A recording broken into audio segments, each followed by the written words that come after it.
That is what Rahul Gandhi has told. And soon after that meeting, we saw two meetings take place at Mr. Kharge's home. One was DK Shivakumar, the other he met Mr. Siddaramaiah. Pallavi Ghosh is joining us. Pallavi, so Rahul Gandhi is saying that he has no choice. You decide who should be the next chief minister. Yes, so that's the big news which is just coming out. So remember, there was a one-on-one meeting earlier in the day in which Mr. KC Venugopal was also present. And at that meeting, Rahul Gandhi told the Congress president that I am not here to make any choice. I have no preferences. It's your prerogative, your state, and you know best who is the best person to actually govern the state of Karnataka. But the only wish list which Rahul Gandhi really gave was that, you know, the statistics show me that the SC, ST, the Muslims, the women and the poor were the ones who actually voted for the party. And therefore, it is this section of the population who must be represented as far as the government formation is concerned. And not just that, what Rahul Gandhi also said was that I want the government to be formed soon so that those 5 guarantees are fulfilled immediately in the first cabinet meeting of the new government. Okay, so Rahul Gandhi saying that the government should be formed soon, but because it has been left on Mr. Kharge, when is he taking that call, Pallavi? I think the decision will not happen before tomorrow. We are already seeing that the meeting between Mr. Siddaramaiah and DK Shivakumar one-on-one. And, you know, based on the inputs that he's got from the two of them, there's going to be a final internal big meeting within the party. Need not be personally. It could be through a Zoom. It could be through a telephone also. Obviously, they are in touch with Sonia Gandhi. They are in touch with Rahul Gandhi as well. And then a final clarity or I think a perfect picture will emerge possibly later tonight. And that official announcement is only expected tomorrow. And Pallavi, so the announcement is likely to be made perhaps by Mr. Mallikarjun Kharge himself. But how much will history come to haunt Mr. Siddaramaiah? Well, I mean, Siddaramaiah was chosen over others last time round. He became the chief minister. He was the one who was believed to have been the only one who could keep a JDS-Congress coalition together. So normally the procedure is that you talk to the MLAs, you talk to the main stakeholders, you take the inputs from the party and you take a final decision, an internal meeting which takes place. Announcement is normally made by the state in charge, in this case Randeep Surjewala, KC Venugopal, who is General Secretary in charge of the organization, and of course the CLP leader as well as DK Shivakumar. Look, at the end of the day, the party will have to show that they are one, that they are united, that there is no difference among themselves. And that's the reason why it is important that there has to be the show of strength, a show of unity. You know, as word starts coming out of different strokes of two stakeholders flexing their muscles, I think the party would have to face this kind of a challenge to show that all is well. Pallavi, you know, Siddaramaiah's team has always indicated that Rahul Gandhi is firmly with him. But now if Rahul Gandhi has stepped out of this choice and he has left it on Mr. Kharge, do we really know the answer? I think the Gandhis have decided to take a back step. I mean, it's not a coincidence. You know, I think it was very much planned that Sonia Gandhi and Priyanka Gandhi Vadra will not be here in the national capital and they are on a holiday to Shimla. Rahul Gandhi met with Mr. Kharge only earlier in the day. And in that meeting, he put forward to him what was his proposal, and I've already put that out for you. So I don't think any of the Gandhis really want to be seen as meddling or dictating, you know, who should become the chief minister. They want to have that hands-off approach, considering the fact that none of the three hold any position, barring Sonia Gandhi, who's the UPA chairperson. It's a Congress president, and they wanted to look as if it's the Congress president alone who enjoys the prerogative to take a final call, especially since Mallikarjun Kharge himself belongs to Karnataka and he understands the state's politics. All right, Pallavi, really appreciate your time. Thank you so much. A quick word also from Harish on this. Harish, so DK Shivakumar, sources telling you that he will not settle for anything less than the chief minister's chair, and Rahul Gandhi, we are being told, has said that he will not be backseat driving in this entire choice. He has left it on Mr. Kharge. How should this be read? Well, Maria, let's look at two important statements or rather arguments made by Siddaramaiah camp for the last few months. When Rahul Gandhi came to Siddaramaiah's birthday bash in Davangere, Siddaramaiah's camp claimed that that's an indication that Rahul backs Siddaramaiah full-fledged, and that's the kind of support he enjoys from Rahul Gandhi.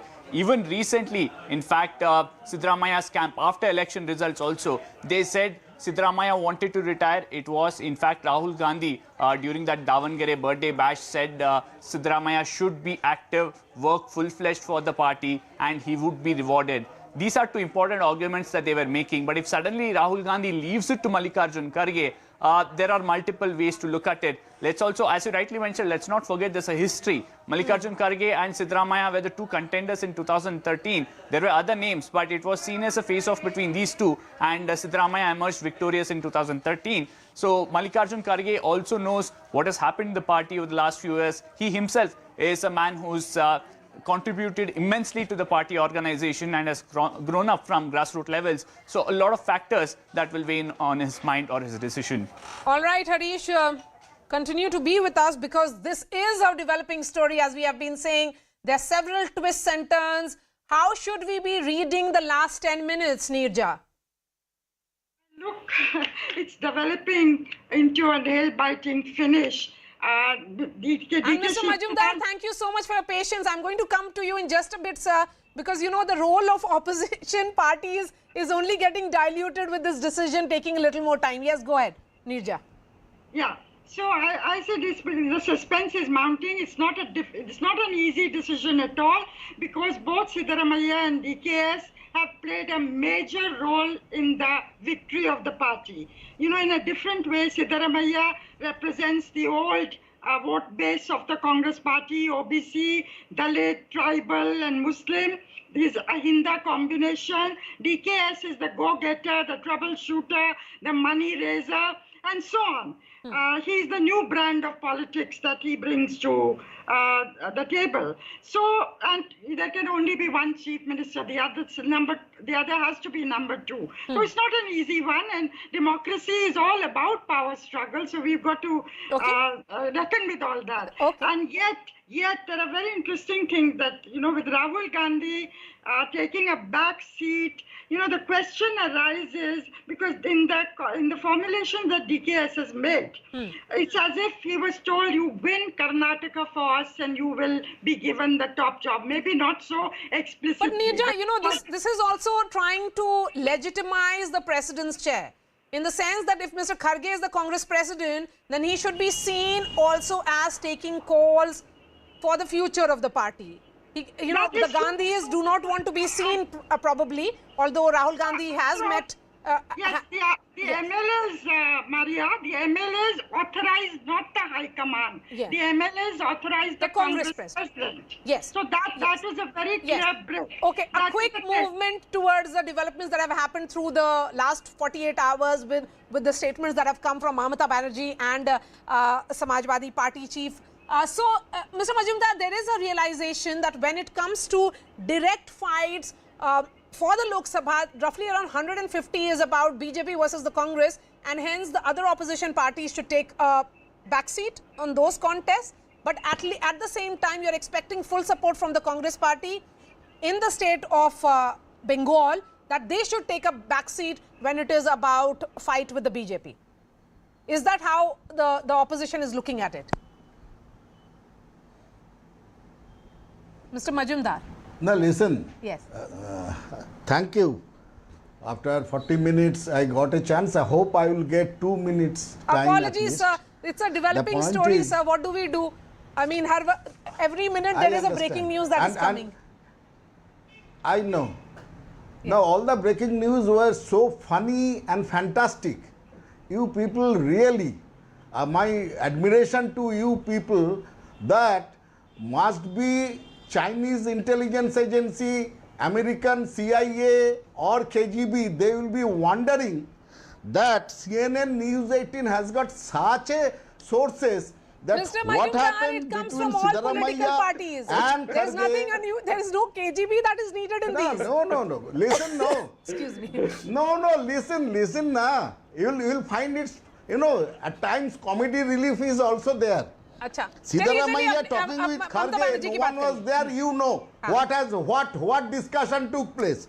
Kharge having talked with Shivakumar, News 18 knows what actually transpired. Yes, we Rahul really Gandhi are proud of our Kharge, reporters because they have their ear to the ground and they have also the ear in those rooms. All over the world. Please go ahead. Listen, no. CAA must be wondering, we require such intelligent system. Thank because you. we wonder the top leaders of India, Thank what you so they are much for the discussing. compliment, sir. This Please news go ahead. channel comes to know then and there. My congratulations. Thank you. My congratulations to CNN 18. Thank First, now coming to your question.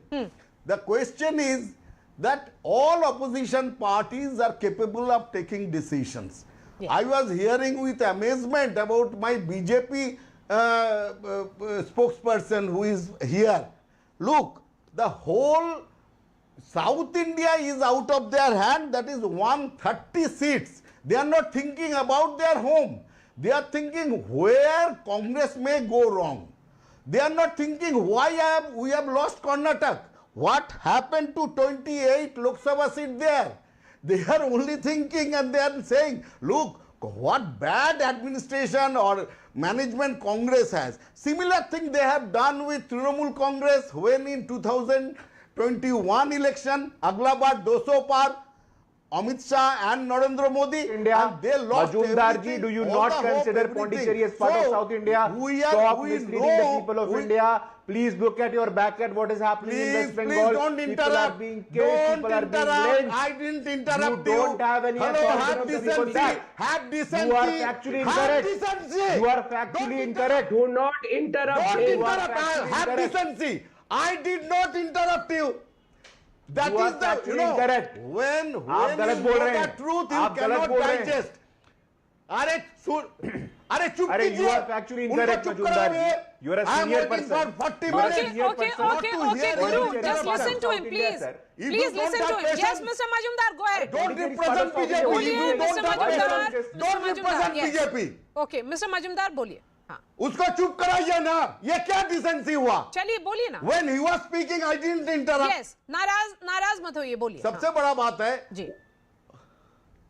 ना yeah, I know it's a channel. You have got some obligation to BJP. Sir, we know please that. go ahead. But at least after making me wait for 40 minutes, Please go ahead, at least sir. you Please should go not ahead. allow these Please go gentlemen ahead. Please to go ahead. interrupt me.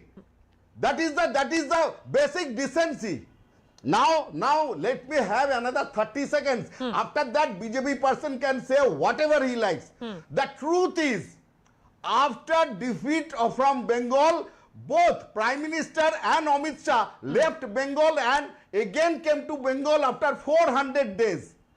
Before that, they were doing the Delhi passenger. Every alternate day they were coming. Now the question is, Mamata Banerjee knows how to unite opposition.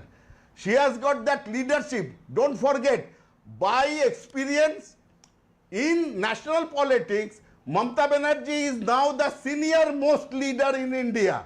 Senior most leader. And she has told that Congress will fight in approximately 200 seats, 1:1, 1 against 1 against BJP. And rest, all the local parties, Anchalik parties, they will But that take on formula is BJP not acceptable 1 to the against 1. Congress. In Adhir Ranjan Chaudhary has said that he will fight Who against told you you? in Bengal. Who told you? No, Adhir Ranjan Chaudhary is not the decision maker. Adhir Ranjan Chaudhary is not the decision maker in Congress. I will remind you, in a dinner party, Rahul Gandhi gave a statement that if required, I will pass aside, I will sit aside so that the opposition party can come together. Then he gave the responsibility to Nitish Kumar. Then Nitish ji, आप जाइए सबका साथ बात कीजिए. That is on लेकिन record. Majumdar जी, So, Nitish Adhir Kumar Ranjan खुद कितने Chaudhary trustworthy is हैं? At Bengal being पूरे financed politics by में तो उनका BJP. U-turn ही Adhir U-turn Ranjan हो रहा है. Chaudhary in Bengal, he is financed by BJP. He is towing the line of BJP. No, but That is how not much the is trust? true How can Congress. the Congress opposition will really? take their Can the own opposition decision. really We are trust waiting Nitish for Kumar? that. Can you trust Nitish Kumar? What is the guarantee that after 2 weeks he will not do another U-turn and perhaps join the hands with the BJP? What is the guarantee? Question is, you all want that the opposition party should not trust each other, and that will be the success. No, but why formula, are you success telling Srinivas, it is visible in the track record of Nitish Kumar. Who can trust him is the question. Can the Congress trust him, Mr. Mohan? Can the Congress trust Nitish Kumar? No, BJP trusted him. Forget about us. No, hold on. BJP Hold on. trusted Did the him. Samajwadi Party At that trust the time, there Congress? was No. I think you Did the TMC trust the Congress? No. Then why tell the media about it? Look at your own politics. Can I make a point here? Yes, go ahead. No, one moment. I want Mr. Rajgopalan and Mr. Paswan to first apologize for calling Mr. Kharge weak, a postman, unclear. The terminology used was disgusting. And I've quietly heard them out while they talk this manner. Now you yourself are reporting that it is Mr. Kharge who's going to be the decision maker in this case. So on what basis can they use this sort of terminology? Is it that they were comprehensively defeated? Their Lord and Master, the Prime Minister, was comprehensively defeated by a man who's come from the grassroots, from humble beginnings. So they will use whatever terminology they want to talk about him. They'll call him weak, they'll call him unclear, they'll call him a postman. They've crossed all limits of decency, and I demand an apology from both of them for using this terminology for Mr. Kharge. So, okay, Guru, you have to apologize, is what the Congress spokesperson is saying. I was patiently listening to our friend from the Trinamool Congress, and let me remind him that there is a very good saying in Hindi, na Nauman tel hoga na Radha nachegi. You are trusting Mamata Banerjee, you are trusting Nitish Kumar, there is a BRS who wants to be the Prime Minister. Ye raita nahi hai na sir. This is the country of 1.4 billion people, and you have to win the faith of the people of 1.4 billion people of India. You are not going to do that. As far as you are concerned, let me remind you that in Pondicherry is very much part of South India, and in Pondicherry we are the part of the government. We have mayors in Hyderabad, we have MLAs in Tamil Nadu, we have ward councils in Kerala. Can you stop imagining that? Please stop operating on the basis of your whims and fancies. Okay. You are just speaking out of your whims and fancies. No, we are okay, a very no, strong the party in question South is, India. okay, Number two, okay, Guru. my friend from the... Okay. I have just enough time for the two experts. Mr. Rajgopalan, first a quick response from you on what the Congress is saying. That you have to apologize that Mr. Kharge is not taking the call. Congress leaders Mallikarjun Kharge should have been stronger enough to take a decision in 72 hours. And Congress leadership is not strong. My understanding is that they won the election because of ATM, Paytm, PAM, CM, Vagera. Now, are they looking for ATM? Are they looking for Paytm? Why should they do it? 17 cases are against Mr. DK Shivakumar in the Enforcement Directorate.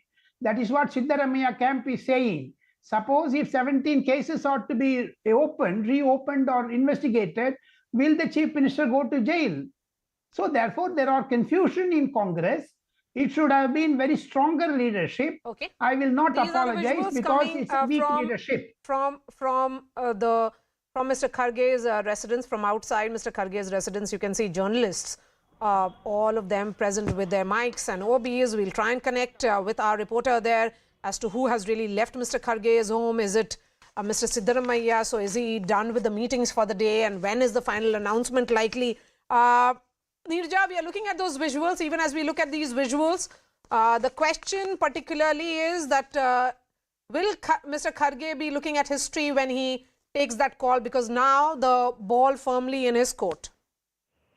And rightly so. Of course, he should be able to consult with people like Rahul Gandhi, which they've been doing during the day. I'm sure he's an old hand. He's a seasoned politician. And yes, the ball is now in his court. And I think they have decided on Siddaramaiah. It's how to bring DK Shivakumar around to accepting it with a formula that gives him enough weight in the new ministry. The other, of course, option would be that he stays as the party chief. But then you have two power centers in Karnataka. How that will work out remains to be seen. You know, how the Congress handles this in the next hours will determine, you know, the note on which the new government starts, and also its, you know, trajectory in national politics leading up to the elections in 2024. People are watching very carefully the finesse, the sophistication with which the Congress addresses this problem that it is confronted with, which all parties are confronted with. Yes, we can see those visuals of Mr. Siddaramaiah, you know, sitting next to the, sitting in the front seat next to the driver, and he is now leaving for the Karnataka Bhavan. That's where both the leaders are staying. But yes, Neerja, you know, the entire process is being watched very closely because, you know, first the legitimacy of the chief minister's chair, the legitimacy also of Mr. Kharge's position as the Congress chief. Has that been established, particularly with Rahul Gandhi visiting him and then also saying that he will be the one deciding? Has Rahul Gandhi also communicated what the Gandhis think? Mrs. Gandhi and Priyanka Gandhi Vadra are not in Delhi, they are in Shimla. So all these are part of the larger optics to really send a message then that it is Mr. Kharge who's taking that call. Sharon is live with us from Mr. Kharge's home. So Sharon, unlikely that the announcement will happen today. The question is, what is the formula? We really do not know. If it is Mr. Siddaramaiah, which looks almost certain now, then what is Mr. DK Shivakumar getting? Sharon. Well, in fact, Siddaramaiah just left from the residence of Mallikarjun Kharge. The meeting went on for over an hour. He, in fact, reached here at about 6:30, and it is now that he left from the residence. And like you rightly pointed out, Maria, it is very highly unlikely that a decision will be announced by the Congress party today. Now that Mallikarjun Kharge has met both the leaders, there is going to be one final decision that will, in fact, be taken by the Congress leadership. That includes the High Command, that includes the AICC President Mallikarjun Kharge. Now, both of them, what we have been told is that they have, in fact, put down what they really want from the party as far as the cabinet or the chief ministership is concerned. We have to get, of course, the information of the nitty-gritties, what really were the demands that were put, what was the negotiation that was put. We will be getting you those information. But as of now, both these meetings are over. And as of now, it is very unlikely that a decision will be announced today. By tomorrow, a day or two is the timeline that has been given to us, that an official announcement will be made by the party as far as the chief ministerial candidate is concerned. As far as you know, as political journalists, Sharon, we also read the number of minutes or perhaps the time that is spent between the two leaders. Mr. Kharge and Mr. Siddaramaiah were together in that meeting for over an hour. The other meeting with DK Shivakumar lasted for 45 minutes, Sharon. Absolutely, Maria, because that is one thing that everyone will look for, the kind of body language, how long the meeting went on. With DK Shivakumar, it was in fact about 40 to 45 minutes, like you pointed out. But as far as Siddaramaiah is concerned, and I have pointed it out in the earlier OB as well, that when Siddaramaiah came here, he came with a five-car convoy that had few MLAs also. But whereas DK Shivakumar is concerned, he came alone in one car. He was the only one who came here with his driver, had a one-on-one meeting with Mallikarjun Kharge. But as far as Siddaramaiah is concerned, there were in fact 5 cars that were full of MLAs, and though it was a one-on-one meeting, but a show of strength was also in fact shown by Siddaramaiah, and the meeting in fact went on for over 1 hour. So clearly the timing has to say something. Clearly it seems that Siddaramaiah had more to say. It seems there were a lot of talks that went on in this particular meeting. Now all decision lies with the AICC President Mallikarjun Kharge, but in all likelihood the decision will be announced only by tomorrow or day after is what we are being told, Maria. Okay, and Sharon, quickly, so if that announcement is to happen, will it be done by Mr. Kharge at the AICC headquarters, or will it be you know, the Congress in charge of Karnataka, Mr. Surjewala and KC Venugopal? What will be the protocol that will be followed? Well, what we are being told as of now is that because the situation is very sensitive, they want to in fact follow up all the due process and protocol, and that is exactly what is happening. There could in fact be a delay of about a day as well to take the decision. Now, where will the announcement will be made? It could of course be the AICC headquarters, because generally that is where usually the such announcements are in fact made. So whether there will be a press conference or a press statement, because it in has fact, happened Sharon, last time around, I remember last time around when it was about Chhattisgarh and Madhya Pradesh, it was Rahul Gandhi who had tweeted with some quotes and standing with both the leaders. In one case, Bhupesh Baghel and T.S. Singh Deo, the other one, Jyotiraditya Sindhya and Minister Kamal Nath. Sharon, continue to stay with us. This remains our top focus here on CNN News 18. We are slipping into a short break.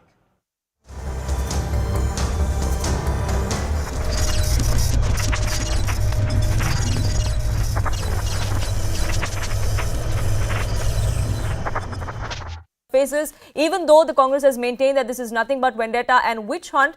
Optics-wise, the decision would not fare well is what many believe. Do you agree? Well, there's a counter that comes in from DK Shivakumar's camp. They're saying Yediyurappa was chief minister and he's someone who went to jail on corruption charges in a mining scam. Later on, he was saying he was indeed under scanner.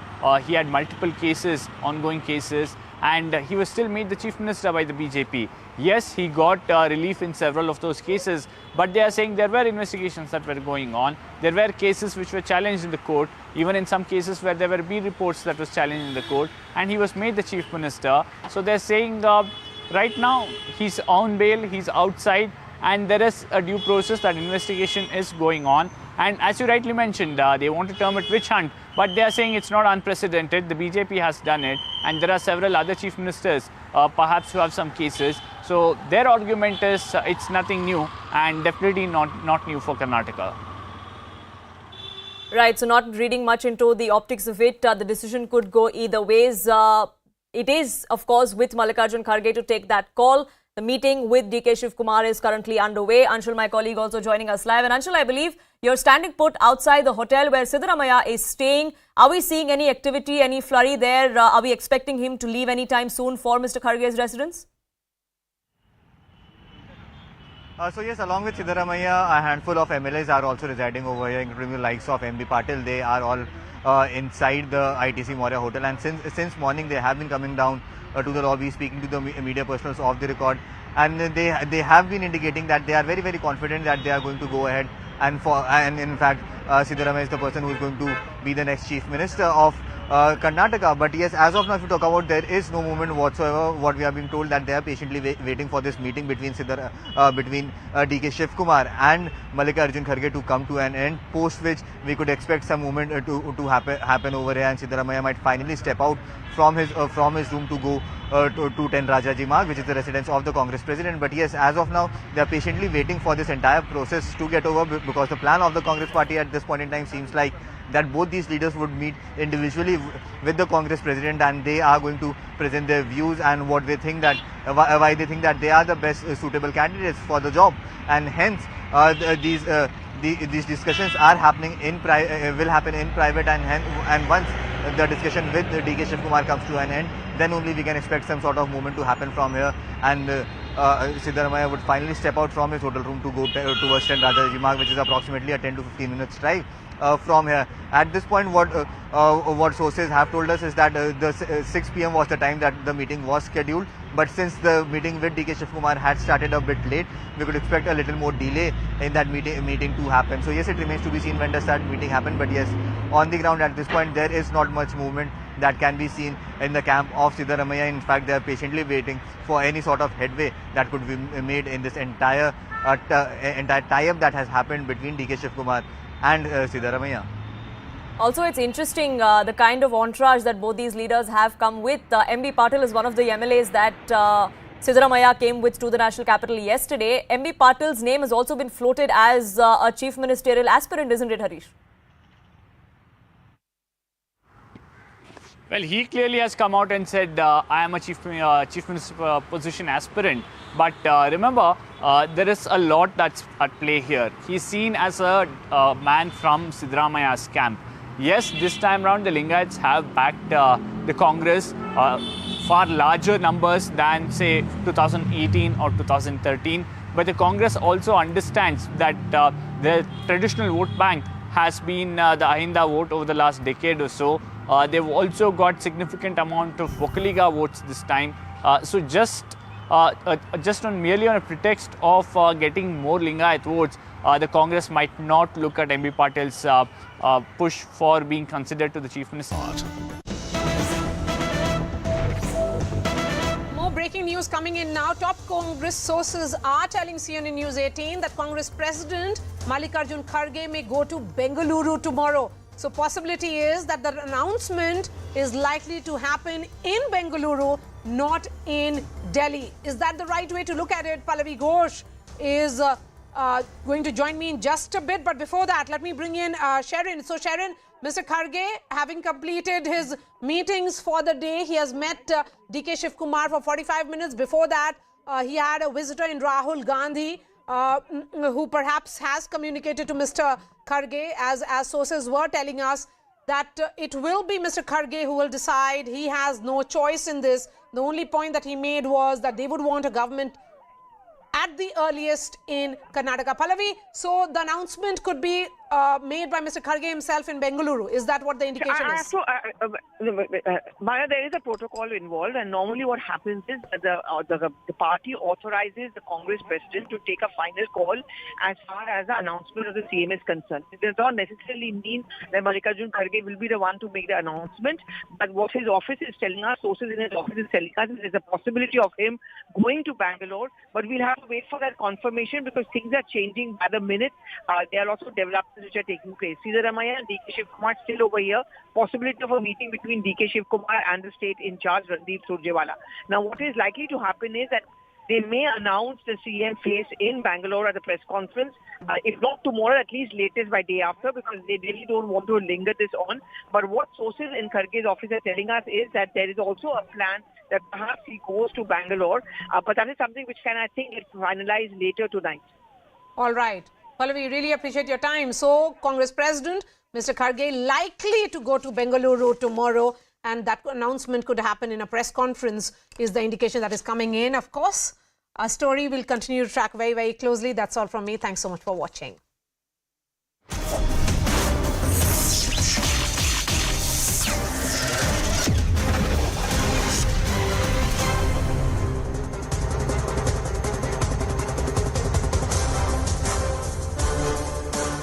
Namaste, Jai Hind, and welcome to this edition of The Right Stand. I'm Anand Narsimhan. Ladies and gentlemen, we turn the spotlight towards the state of Madhya Pradesh, where in a massive crackdown, the Madhya Pradesh ATS has arrested 16 people allegedly associated with radical Islamic outfit Hizb ut-Tahrir.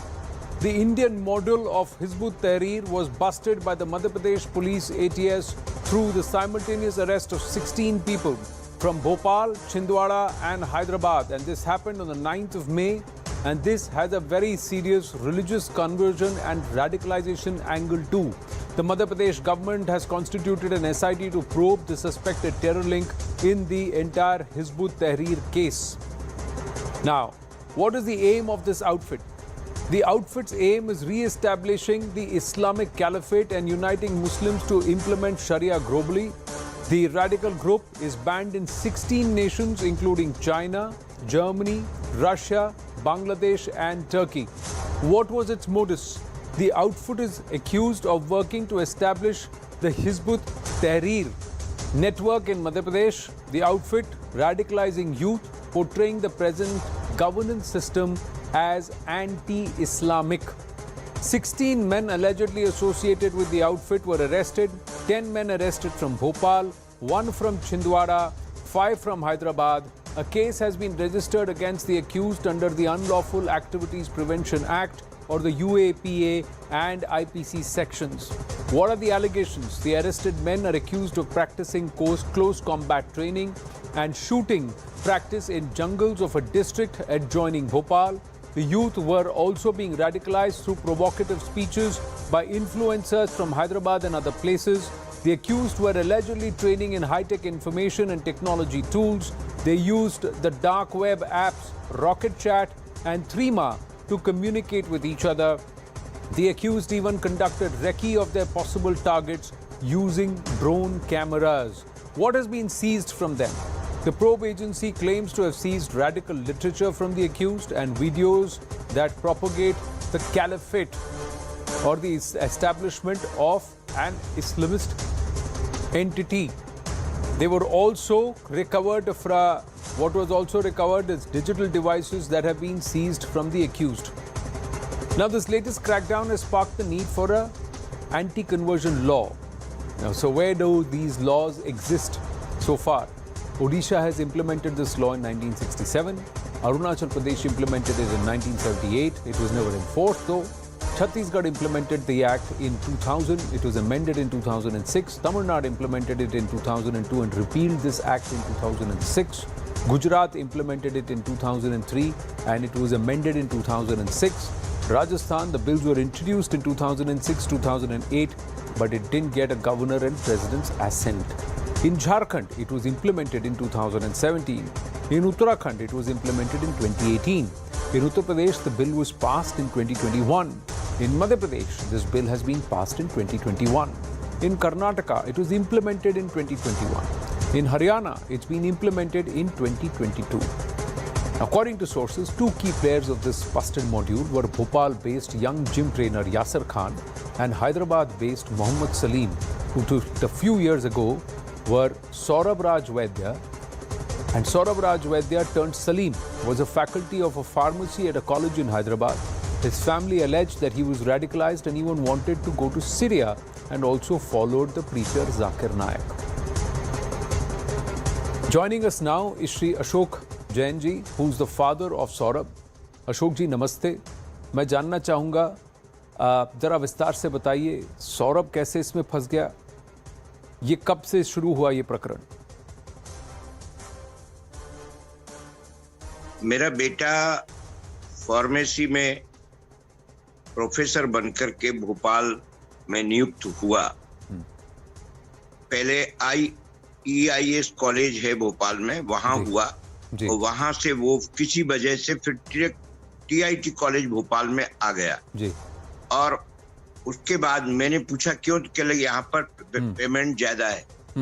बाद में जब पता लगा कि उसके साथ साथ कोई डॉक्टर कमाल भी आया है जी, और धीरे धीरे उस डॉक्टर कमाल ने मेरे पुत्र को अपने रंग में रंगना शुरू कर दिया जी, जिससे मुझे कुछ पारिवारिक विरोधाभास लगा जी। मैंने उससे इस विषय में चर्चा चाही तो हमेशा वो उल्टे जवाब देता था, लेकिन मैं उसे रोक नहीं पा रहा था, क्योंकि वो दरवाजा बंद करके नमाज वगैरह पढ़ता था जी, और धीरे धीरे ये काम चलता रहा जी। 2012 में मुझे पता लगा कि उसने इस्लाम स्वीकार कर लिया है और नाम भी बदल लिए हैं जी। 2012 के बाद भी मुझसे कहा गया मेरे लोगों ने कि इसे खूब प्रेम दो, अच्छी तरह से बात करो, ये करो, तो मैं वही मेरी पत्नी वगैरह सब लोग करते रहे। अंततः गतवा जब मुझे लगा कि ये अब लौट के तो अलग है, ये हम पर ही दबाव डालने लगा है जी, कि पापा आप इस्लाम कबूल कर लो, आप नरक में रहोगे तो बहुत दुख, हमें दुख होगा, आप नरक में नहीं रहना, जहन्नुम में आप, तो वो रो रो कर कहता था हमसे कि अब आखिर में हमने कहा ऐसा हम विश्वास नहीं करते जी। और उसे रक्षाबंधन के त्योहार का बाइकाट करने के बाद और उसकी पत्नी द्वारा बुर्का पहनने के कारण मैंने उन्हें अगस्त 30, 2014 को घर से निष्कासित कर दिया जी। अशोक जी देखिए, ये जो हरकत व तहरीर है, इसको पहले तहरीक खिलाफत कहा जाता था, 50 देशों में फैला है, 16 देशों में इस पर प्रतिबंध लगे हैं, लेकिन आपके बेटे का इसमें इन्वॉल्वमेंट कैसे हुआ और आगे फिर क्या हुआ? उसी ने मुझे बताया था कि इस्लाम दुनिया में राज करेगा, और देखो कितनी तेजी से लोग उसमें जा रहे हैं। 4-5 बच्चों के उसने फोन नंबर दिए थे जिनसे मैंने बात की थी, और मैंने सबको डांटा था इस बात को कह करके कि ऐसा कोई भी मजहब जो अपने माँ बाप की अवज्ञा करता हो, उनके खिलाफ ढीठपन दिखाता हो, वो मजहब हो ही नहीं सकता। इसलिए अपने घर के लोगों का ख्याल करो, तुम लोगों को जो अच्छा हो वो करो, और माँ बाप की आज्ञा का अनादर ना करो। लेकिन वो कोई भी असर नहीं हुआ, और उनको मैंने सब समझाने के बाद वो लोग नहीं समझे। उनमें एक प्रजापत था, एक सरदार जी थे, एक और वीरेंद्र जैन इंदौर के भी थे, जिनकी पत्नी मुसलमान थी, लेकिन मेरे बेटे की बहू अग्रवाल है, और वो मैंने अपनी पसंद से की थी। इसने बताया जरूर था कि ये लड़की के बारे में विचार कर सकते हो, सब बहुत सारी बच्चियों मैंने उसको चुना था, और अच्छा सब कुछ ठीक चल रहा था। पर 2010 से जब हमारे बहू के गर्भ भी था और ये बहुत ज्यादा धूमधाम करने लगा, तो 2014 में हमने निकाल दिया था। और पुलिस को भी इस बारे में सूचित किया था, और जो नंबर मेरे से बात हुई थी उन नंबरों की भी पुलिस को सूचना दी थी। तो आपने पुलिस को उसी वक्त 2014 में ही सूचित कर दिया, लेकिन उसके बाद क्या किस तरह की कार्रवाई हुई? और मैं ये भी जानना चाहता हूं कि क्या वजह थी कि आपके बेटे ने और उसकी पत्नी ने, यानी आपकी बहू ने भी हिंदू प्रथा या सनातन प्रथा को छोड़ने का फैसला लिया? उदार विचार के कारण मैंने हमेशा अपने बच्चों को इस बात की आजादी दी है कि जो बेहतर है उससे चुनो, समझदारी से चुनो। अब मैं जैन परिवार में रहा हूं, लेकिन मैं इसके बाद भी सभी धर्मों की अच्छी बातों को अपने जीवन में उतारता हूं, सिर्फ प्रशंसा ही नहीं करता। ये जो एक सर्वधर्म संभावी संस्कार हमारे घर में रहे हैं, उसका असर इस पर भी था, और सब बहुत अच्छा स्वर्ग जैसा चल रहा था। लेकिन ये जो कमाल था, इसने धीरे धीरे जाकिर नाइक की जो ढंग था उससे इसको मुखातिब किया, और ये धीरे धीरे उनकी बातों में आता चला गया, और अंत में जो है पूरी तरह उनके रंग में रंग गया, और मैंने इस वजह से इसको घर से निकाला। और पुलिस की कंप्लेन में ये बात आई थी कि वो स्वेच्छा से बना है और हम उसमें कुछ नहीं कर सकते, तो आप क्या चाहते हो? तो मैंने कहा मैं सौरभ बनकर वो वापस आता है तो उसका स्वागत करूंगा, अन्यथा मुझे अब उससे कोई लेना देना नहीं। जी, तो अशोक जी, सौरभ राज वैद्य मोहम्मद सलीम बना, और देवी नारायण पांडा अब्दुल रहमान बना, और मोहम्मद अब्बास अली ये पहले बेनू कुमार था। तो ऐसे 3 लड़के इस 16 में शामिल हैं। मैं आपसे जानना चाहता हूं, अब आप क्या कहेंगे? जो हमारे दर्शक देख रहे हैं, जो परिवार देख रहे हैं, माँ बाप देख रहे हैं, उनसे क्या आग्रह करेंगे? समाज में क्या करने की आवश्यकता है कि ये जो प्रकरण चला है ये अब ना चले? पहली चीज तो ये है कि माँ बाप को ध्यान देना पड़ेगा कि उनके घर में, परिवार में किस तरह की सतर्कता रखना चाहिए। बेटी और बच्चों को इन बुराइयों से अवगत कराना चाहिए कि ये लोग धर्म नहीं है, ये राज सत्ता के भूखे हैं और देश को तोड़ने का सपना रखते हैं। ये अलगाववादी, अराजक और अराष्ट्रीय तत्व हैं, और ये मजहब से इनका कोई वास्ता नहीं है। मजहब का लिबास में ये लोग जो है काम कर रहे हैं, और झूठे सपने बता करके लोगों को करते हैं। ये सारी बातें माँ बाप को बताना चाहिए, समाज को साथ देना चाहिए, सरकार को भी जल्दी से एक्शन लेना चाहिए। सरकार एक्शन में गड़बड़ा जाती है और ढीलेपन का ये लोग फायदा उठाते हैं। किस तरीके का एक्शन लेना चाहिए सरकार को? आपको क्या लगता है, क्या किया जाना चाहिए? क्या अपेक्षा रखते हैं आप? कि मैंने जो कुरान पढ़ा है, समझा है, मोहम्मद का कुरान इस तरह का नहीं है। हाँ, ये कुरान आज की परिस्थितियों के हिसाब से आज की समस्याओं को समाधान करने में सक्षम भले ना हो, लेकिन 1400 साल पहले मोहम्मद साहब ने जो रास्ता शिक्षाएं बताई थी वो उस समय के लोगों के लिए मुफीद थी, उन्होंने भला भी किया था। उसके बाद 100-200 साल बाद जो हदीस आई और मुस्लिमों में जो चालाक तबका था उसने उन मोहम्मद की सीधी सच्ची बातों का इस्तेमाल करके दुनिया भर में मुस्तफा के निजाम को लागू करने का प्लान बनाया। उसी के हिस्सा भारत में है। चूंकि भारत में कुछ पहले से अन्य धर्मों की सामाजिक कमजोरियों के कारण बहुत सारे लोग परेशान थे, और उस परेशानी में जो वैक्यूम बना था, उस वैक्यूम में वो लोग घुस गए और यहाँ बहुत बड़ी तादाद में लोग कन्वर्ट हुए। और कन्वर्ट होने के बाद में वो लोग इस्लाम को सही ढंग से जानते ही नहीं है। वो इसी बात में खुश हैं कि हमारे लोग हमें पास नहीं बिठाते थे, ये पास तो बिठाते हैं, खाना तो खिलाते हैं, जबकि इस्लाम को बिल्कुल नहीं जानते, बल्कि उनके साथ जो पूर्व में अत्याचार हुए वो आज उनका बदला भी लेते हैं। इसलिए, लेकिन आज मैं महसूस कर रहा हूँ कि मोदी इफेक्ट के कारण काफी परिवर्तन होगा, मनोवैज्ञानिक ढंग से होगा, और इनकी बेवकूफियों के सारे जो साजिशें हैं सफल नहीं होंगी। ये अभी तो बहुत फैले हुए हैं, लेकिन ये खुद भी समझेंगे कि अल्लाह लिमिटेड नहीं हो सकता। अल्लाह की कृपा रूपी ऊर्जा प्रत्येक प्राणी के हिस्से में आती है। जी अशोक जी, बहुत बहुत धन्यवाद। आप जो कह रहे हैं बहुत वाजिब और सही फरमा रहे हैं, आप सही बात कह रहे हैं। बहुत बहुत धन्यवाद, आप बहुत कैंडिड होकर कह रहे हैं। So let's take this conversation forward, ladies and gentlemen. Joining us now is the minister in the Madhya Pradesh government, Narottam Mishra ji, handles the home portfolio. Narottam Mishra ji नमस्ते, जय हिंद। आज ये हिजबुत तहरीर पर बहुत बड़ा क्रैकडाउन हुआ है, 16 लोगों को गिरफ्तार किया गया है मध्य प्रदेश के अलग अलग हिस्सों से, हैदराबाद से भी। काफ़ी बड़ा रैकेट मालूम होता है। निश्चित रूप से नजर आता है इनकी हरकतें ठीक नहीं थी। रायसेन के जंगल में जिस तरह से इनने ट्रेनिंग कैंप लगाए हुए थे और ट्रेनिंग कैंप के साथ साथ जिस तरह से शहर की घनी आबादी के अंदर ये जिम चलाते थे, ये कोचिंग सेंटर चलाते थे। इनमें एक प्रोफेसर है, एक आईटी का इंजीनियर है, एक आईटी का टेक्नीशियन है। ये पढ़े लिखे लोग इस तरह का कर रहे हैं। ओवैसी जी के भाई के कॉलेज में एक प्रोफेसर था। इसी तरह से आप देखेंगे तो आज जो उसके बयान आया है सलीम बनने का, सौरभ का जी, ये व्यक्ति जो है, इसके फादर ने बयान दिया है कि वो जाकिर नाइक जी जो थे, जिनको दिग्विजय सिंह जी शांति दूत कहते हैं जी, वो जाकिर नाइक जी से प्रभावित होकर उनने ब्रेन वॉश किया था। जी, अशोक जी अभी बता रहे थे। अब इस पे दिग्विजय सिंह जी नहीं बोलेंगे। हिंदू बात होती, हिंदुत्व की बात होती या सनातन की बात होती तो वो उनके नेता सब बोलते, लेकिन कभी HUT पे नहीं बोलते, वो कभी JMB पे नहीं बोलते, कभी PFI पे नहीं बोलते। दिग्विजय सिंह जी तो आज भी बोले की राजनीति आ जाती है इनकी, इन विषयों पर नहीं बोलते वो। दिग्विजय सिंह जी तो आज भी बोले हैं कि बजरंग दल गुंडे हैं और हिंदुत्व धर्म नहीं है।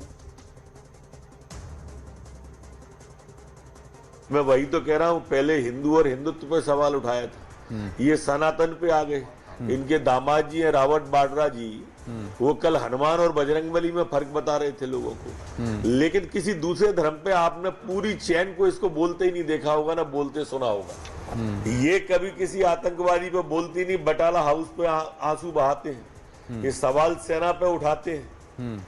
ये स्थिति इनकी है, कभी नहीं बोलते ये HUT पे, PFI पे, JMB पे। देश अब इन चीजों को धीरे धीरे समझ रहा है आदरणीय जी। लेकिन नरोत्तम मिश्रा जी, कुछ प्रश्न सरकार को भी देने होंगे। 2010 से ये HUT वाले सक्रिय थे, 13 साल बाद क्रैकडाउन हो रहा है, तो कुछ तो प्रश्न वहां भी उठेंगे। पूरी नजर में थे वो, निगाह में थे वो पूरे निगाह में थे। इसलिए मैंने आपसे बातचीत करते समय पहले से बताया कि किस तरह से ये रायसेन के जंगलों में थे और किस तरह से और ये सारे विषय, ये वाले भी और जाकिर नाइक तक, सारे SIT को देने वाले हैं अलग अलग बिंदुओं। जी, SIT के गठन की आपने बात कही, तो वो गठित हो चुका है, लेकिन मैं आपसे ये भी जानना चाहता हूँ कि क्या ये बहुत ज्यादा व्यापक है, 16 लोगों तक ही सीमित है या और भी व्यापक है ये? मध्य प्रदेश में ये जितने काकरोच है, सब आपको ये ऐसा हमने दवा बना रखी है, पेस्टिसाइड्स, ये सबको मार देगा, ढूंढ ढूंढ के मारेगा, बिल्कुल कोने में छुपे हुए भी। तो आप कह रहे हैं ढूंढ ढूंढ के मारेंगे, लेकिन आपको यानी लगता है और भी ग्रुप्स हैं ऐसे? नहीं, ऐसे ग्रुप और तो होंगे नहीं, मध्य प्रदेश में पनप भी नहीं पाएंगे। पर एक बात बताइए, थोड़ा और अवेयरनेस की आवश्यकता है नरोत्तम मिश्रा जी? थोड़ा सा नहीं, ज्यादा आवश्यकता है और इसलिए इस अभियान को चलाएंगे, लेकिन फिलहाल तो इनकी तह तक आने दो हमें। पर आपको क्या लगता है, क्या ऐसे संगठनों को किसी तरीके से पॉलिटिकल प्रोटेक्शन मिलता है? कुछ लोग इन्हें कवर फायर देते हैं। प्रोटेक्शन तो ये जांच का विषय होगा, पर जो इनको पीछे से अप्रत्यक्ष रूप से, बौद्धिक रूप से वो करते थे, ये जिनको जो जाकिर नाइक को शांति दूत कहते हैं ना, इस तरह के लोगों के बयानों से हिम्मत बढ़ती है, इस तरह के लोगों की। पर ये भी आरोप लग रहा है कि ये वन साइडेड क्रैकडाउन है। हम काहे को कर रहे हैं? जो प्रमाण है, जो तथ्य है, वो आपके सामने है। आप खुद हमें बता रहे हो, हम खुद आपको बता रहे हैं। इसमें कुछ गलत होता तो अभी तक तो जितने तुष्टीकरण वाले हैं चीखने लगते। नरोत्तम मिश्रा जी, बहुत बहुत धन्यवाद आपके समय के लिए। Thank you for your time. So an SIT has also been constituted, ladies and gentlemen, even as the Madhya Pradesh Home Minister says that they will not allow such groups to prosper or proliferate across Madhya Pradesh. जहां भी हैं ढूंढ ढूंढ के निकालेंगे, मारेंगे, is what he has said here on the right stand. Moving on. from Madhya Pradesh to the state of Karnataka, but more importantly to the national capital, because kaun banega CM of Karnataka perhaps will be decided in the national capital. The Congress has won Karnataka with a huge margin. It's a phenomenal mandate for the party, but the intra-party fight is not yet over. There are two voices, two people, SNS, vying for the spot at the Vidhana Soda or the kursi at the Vidhana Soda. The war is over, but who will be chief minister becomes the big question. Loyalty, will loyalty be royalty, with DK Shivakumar claiming that he should be the man in the top job because he's done the job of growing the Congress in Karnataka? Or will it be the tried and tested Siddaramaiah who believes I'm the popular person, I've got the backing of majority members of the current or going to be Karnataka legislator or the MLAs. Now the Congress top brass is in a huddle trying to placate both the leaders. Now despite arriving in the national capital today, DK Shivakumar was the first to meet the Congress chief Mallikarjun Kharge. Siddaramaiah met him later in the evening, whereas Siddaramaiah had landed yesterday. Now while the meet with DK Shivakumar lasted for 45 minutes, Siddaramaiah's meeting with Mallikarjun Kharge lasted for nearly an hour. Now, Siddaramaiah did not want to say anything. That's what, as he was stepping out, many people were asking him, what happened, what happened, what happened? Listen in. Sidda sir, you had meeting with Mr. Kharge sir. What the people have decided? What do you want to say? Sidda sir, what do you want to say? No, I do not want to say anything.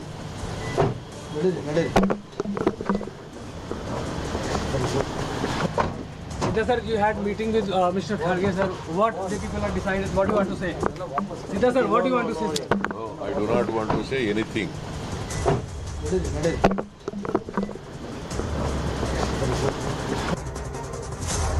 No smile, pushing away the mic, ANI mic. Sharon, that doesn't look like a person who's happy. But should we read too much into that body language? Should we read too much into the fact that DK Shivakumar was met with first? Should we read too much into the fact that Siddaramaiah's meeting lasted longer and he came out and he looked quite gruff, upset? Well, Anand, there is, of course, the fact is that there was DK Shivakumar. The moment he landed in Delhi, there were multiple statements that was made by him to the media. We have seen from the airport to the Kaveri residence, which is in fact his brother's residence here in the national capital. He was making several statements. But once he came here to Mallikarjun Kharge's residence, there was no statement that was made either when he entered the residence or when he left after meeting Mallikarjun Kharge for straight 45 minutes. But when it comes to Siddaramaiah, we had seen that a convoy of about 5 cars that had in fact few of the newly elected MLAs and the MLAs who are of course in support of Siddaramaiah were also present here. When DK Shivakumar in fact came here, he was all alone. He was just with his chauffeur and he alone came in the car, and the one-on-one meeting held here for about 45 minutes. But Siddaramaiah in fact came with a convoy of about 5 cars, and when he came, he sat here for more than 1 hour. He reached here at about 6:30.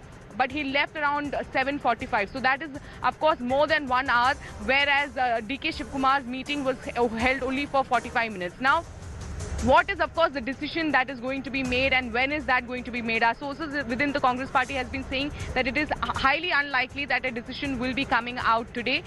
There are, of course, going to be more meetings that will be held between Mallikarjun Kharge and the Congress High Command. Very curious to see, just like we are seeing 2 still pictures of DK Shivakumar and Siddaramaiah with Mallikarjun Kharge, can we see DK Shivakumar after the meeting with Siddaramaiah after the meeting? There's just more news on the DK Shivakumar front. The DK Shivakumar front.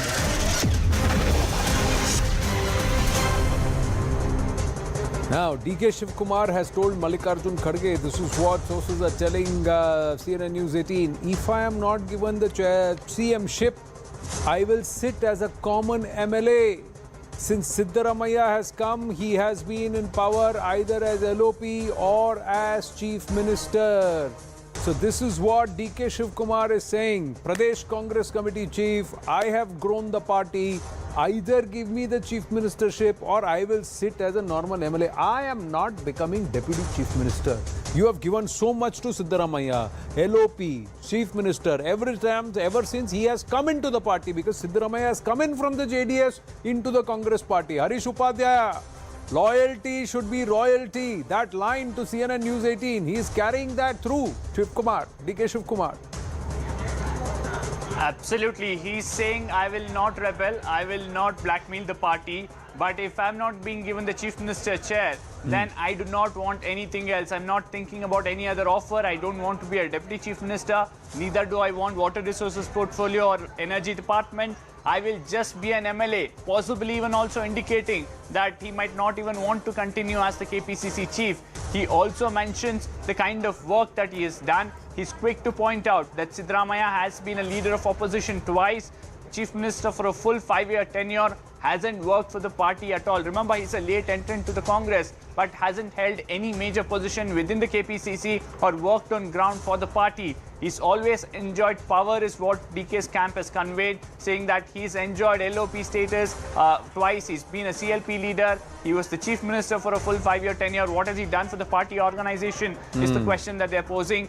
He's also said that the party will have to consider what DK Shivakumar has done. He's given a whole list of things that he has done, including during COVID time, how he has ensured that there's new life within the party at a time when nobody wanted to become the biggest aspect is he went to jail. One seat. The biggest, Harish, the biggest part is he went to jail. He keeps saying that I went to jail. I didn't decamp. I didn't join the BJP. I stayed in jail. Sonia Gandhi came to meet me. I have stayed loyal to this party. Congress loyalists will be watching. Is loyalty rewarded or not? That's the peg that DK Shivakumar is saying. I didn't ask for anything. I worked. Siddaramaiah has got everything on a platter ever since he's come. But yes, Mr. Siddaramaiah is a larger leader. Sharon and Harish, thank you. We got more news on the Rahul Gandhi front.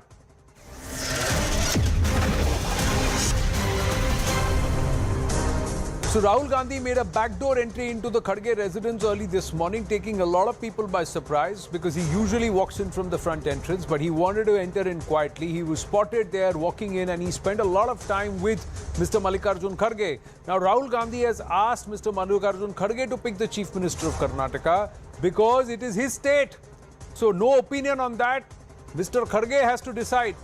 And Kharge office says he may go tomorrow to Bengaluru. So Mr. Mallikarjun Kharge may actually travel back to Karnataka and the decision may be taken in Bengaluru as to who will be the next Chief Minister. Pallavi Ghosh joins us. So what promises and what should be the constitution of the cabinet in terms of all those people who have voted for the Congress party should get rewarded for their confidence in the Congress party? Perhaps that's the message from Mr. Rahul Gandhi, but steering clear of any opinion or taking sides between Siddaramaiah and Shivakumar. Absolutely, Anand. And in fact, if you notice, both Sonia Gandhi and Priyanka Gandhi Vadra are away in Shimla. Very clearly, they want to try and send out this message and a perception that we are not actually getting involved in the formation of the government, in the sense we are not going to show any favorites. We are not going to pick any favorites, no preferences between DK Shivakumar, Siddaramaiah or anyone else. In fact, in almost an hour-long meeting that Rahul Gandhi had with the Congress president, he actually took a sheet of paper with him which had statistics. And those statistics basically gave a breakdown of how many SC Muslim women who voted for the Congress party. And all he said is that whenever you form the government, these are the people who need to be represented. That's one. Second, he told Mr. Mallikarjun Kharge that you come from Karnataka, you understand the state best. I have no choice. You decide who you think is the best person to lead the government. Those are the factors which need to be kept in mind. Well, we'll have to see what Mr. Kharge decides, because at the end of the day, if it all comes together, it is to his credit. If it all falls, there is disarray and confusion. Once again, Gaj Mallikarjun Kharge ji par hi giregi, but it is his state. And if he cannot decide and he cannot do what is right, clearly there is an indication from the top leadership, but they're saying you decide. Because you are the Congress president, it's your state. That's the message that's gone from Rahul Gandhi too. Now, the battle for the Chief Minister's post, what works and what doesn't work, the two top contenders. Let's try and understand this. Siddaramaiah has a mass following, is a pan-Karnataka leader. He's been a full-time, he's served a full term as Chief Minister. Now, but he came in from the JDS. He was the one who brought in a lot of the Kurba votes, the Ahinda votes, so larger following, and more MLAs are reportedly backing him. DK Shivakumar, sub-regional leader, because he's from the Vokkaliga caste, but this time around he claims that he's made the Vokkaligas and that entire belt of Old Mysore to also move towards him and give him a band back him. He's also labored to grow the party when the party was actually struggling for existence in Karnataka. 21 Vokkalega MLAs out of 114 MLAs are backing DK Shivakumar. Got Congress about 18% of the votes. Kuruba Ahinda backs Sidhu as Chief Minister. Master strategist and a Congress troubleshooter. Plus, of course, he is the money bags. He's been the IT Minister. He's got a great year with the corporates. The corporate lobby seems to favor him. DK Shivakumar has the backing of Sonia Gandhi and Priyanka Vadra. Sitting MLAs from Siddaramaiah's earlier term are also here who are saying it should be Siddaramaiah. So it's not going to be easy for the Congress party. He's considered an outsider in the Congress who's got a lot of rewards, faces graft allegations, served jail term. Now this could be perhaps one more aspect which could be trouble. So what are the options with the Congress party? And this is what sources are telling CNN News 18. The first option is that the Congress could convince DK Shivakumar by offering him plum ministries that he had earlier sought, water resources and energy, and of course the Deputy Chief Minister's post. They are also requesting him to wait this term out, as by the next election he will be the candidate for the coveted post. Siddaramaiah, his opponent in the Chief Minister's race, had announced that this would be his last election. Option 2. The Congress High Command's second option is 50-50 power sharing ratio. Both Siddaramaiah and DK Shivakumar will be Chief Ministers for 2.5 years each to ensure both get equally rewarded for their efforts. But is this going to be acceptable? Either of these options acceptable to both of them? That's the big question. Option number 2, we are given to understand both have rejected. Now, more news coming through.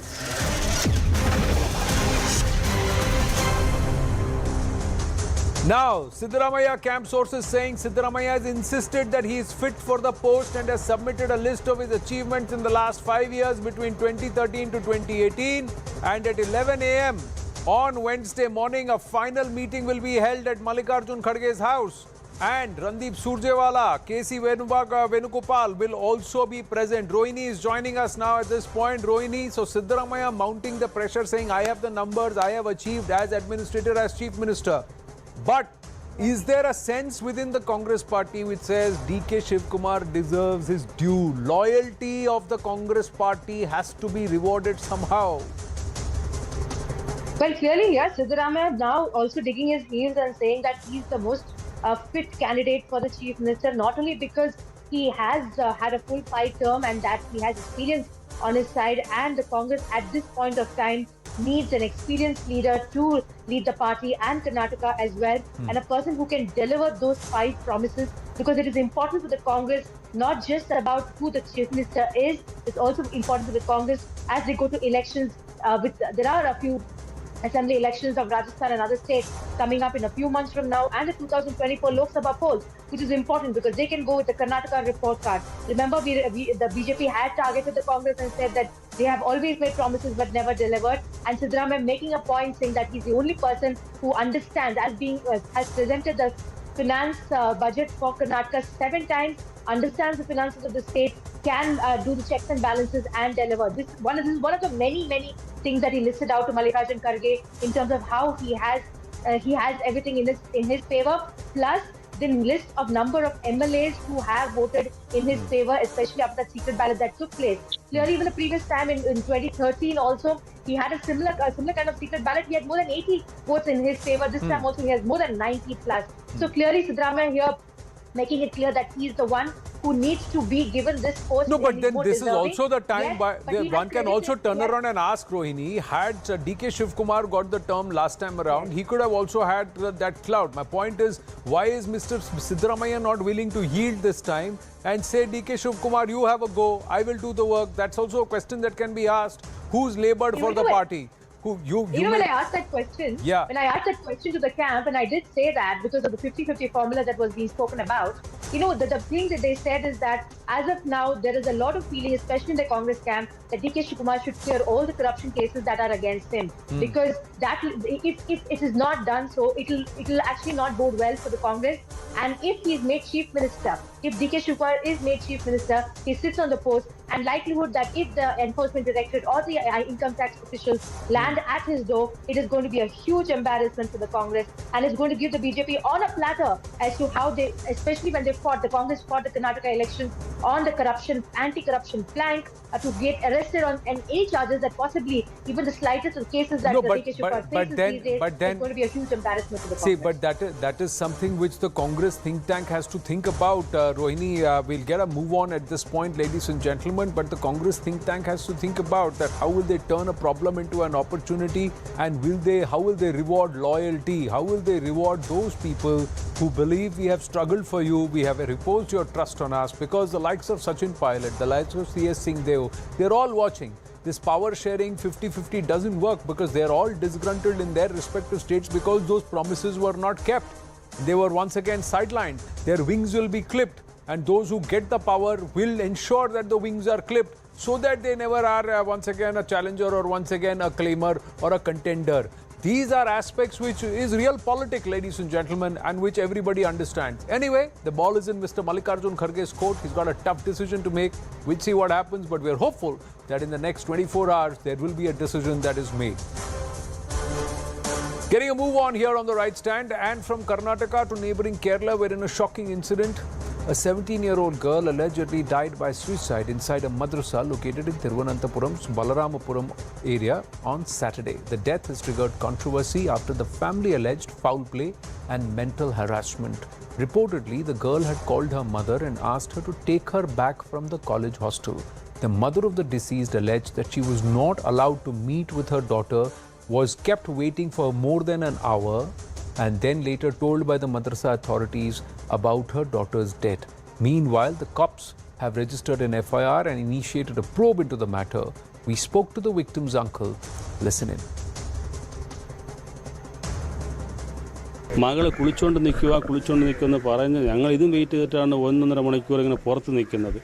ഈ അകത്ത് എൻ്റെ മകൾ ഈ കുളിമുറിക്കകത്തിരുന്ന് എൻ്റെ മകൾ എങ്ങനെ ലൈബ്രറിക്കകത്ത് വന്ന് ഈ തൂങ്ങിയ വ്യവസ്ഥയിൽ നിൽക്കുന്നു? ഞങ്ങൾക്ക് ദുരൂഹതയുണ്ട്, അതൊന്ന് അന്വേഷിക്കണം. രണ്ടാമത്തെ വിഷയം, ഞങ്ങളുടെ മകൾ ഇതുപോലെ ബോഡി കൊണ്ട് സ്വന്തം അമ്മ മകളെയും കൊണ്ട് മടിയിൽ വച്ച് ഓട്ടോറിക്ഷയുടെ മടിയിൽ വച്ച് ഇങ്ങനെ ഓരോ സ്ഥലങ്ങളിൽ ചോദിച്ചു പോവാണ്. ഇവിടെ ഹോസ്പിറ്റലിൽ എവിടെയെങ്കിലും ഉണ്ടോ ചോദിച്ചുകൊണ്ടോ അങ്ങനെ പോകുന്ന സമയത്ത് പോലും ഈ അധികൃതർ എന്തുകൊണ്ട് ഹോസ്പിറ്റലിൽ കൊണ്ടുപോയില്ല? We are outside the Al Aman campus here. It was inside this place, in this madrasa here, where a 17-year-old was found hanging in the library inside the madrasa on 13th of this month. The family was here to see the child, and they were told that the child was found hanging. She has been studying here for the past 1 year. Now, the family has given a complaint with the Balrampuram police. A case has been registered. According to the family, she was upset right from the time she came for the Ramzan holidays. She said that a new teacher was mentally harassing her. That is what the family said in their complaint. And even on Saturday, she called the family and said that they need to take her away from here immediately. And by the time they came, this is what they saw. So the police have formed a special investigation team to look into this.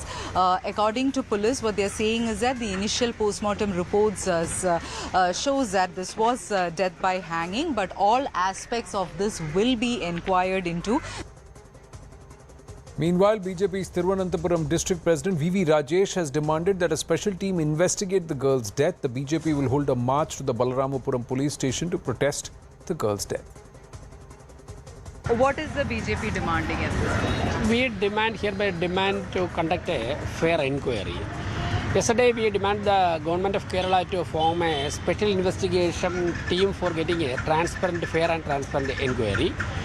Because for the last so many days, we are getting information from that side that the administration and the ruling of that madrasa and that school is not transparent. The local Panchayat member, including persons, are also not permitted to enter into that premises. That's why we are demanding here a transparent inquiry. The police has not taken seriously regarding the inquiry, and tomorrow 17th, BJP, the Mandal Committee is planning a police station march in Balramuram demanding a transparent inquiry.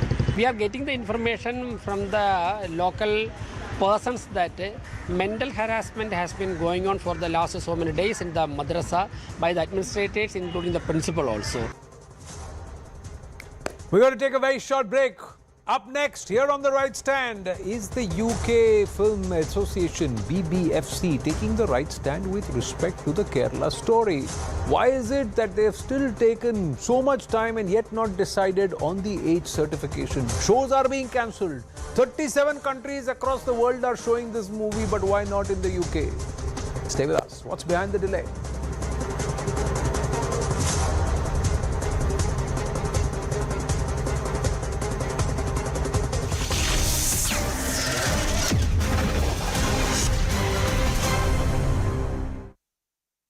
6 p.m. was the time that the meeting was scheduled, but since the meeting with DK Shivakumar had started a bit late, we could expect a little more delay in that meeting to happen. So yes, it remains to be seen when does that meeting happen, but yes, on the ground at this point there is not much movement that can be seen in the camp of Siddaramaiah. In fact, they are patiently waiting for any sort of headway that could be made in this entire tie-up that has happened between DK Shivakumar and Siddaramaiah.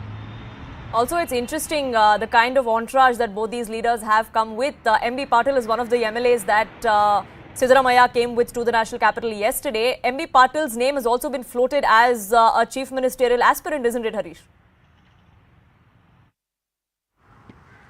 Well, he clearly has come out and said, I am a chief minister position aspirant.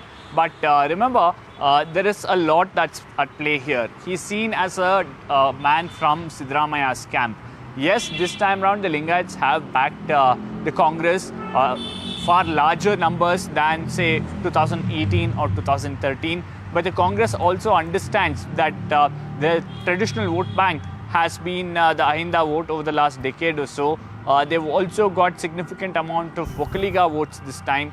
So just merely on a pretext of getting more Lingayat votes, the Congress might not look at MB Patil's push for being considered to the Chief Minister's post. Right now, this battle is between DK Shivakumar and Siddaramaiah. Unlikely that there will be any third phase that could put up a stiff challenge to both of these people, unless the Congress High Command wants to look at a dark horse to ensure none of these people are miffed and both of them can be kept away from the Chief Minister post. A lot happening back in Karnataka as well.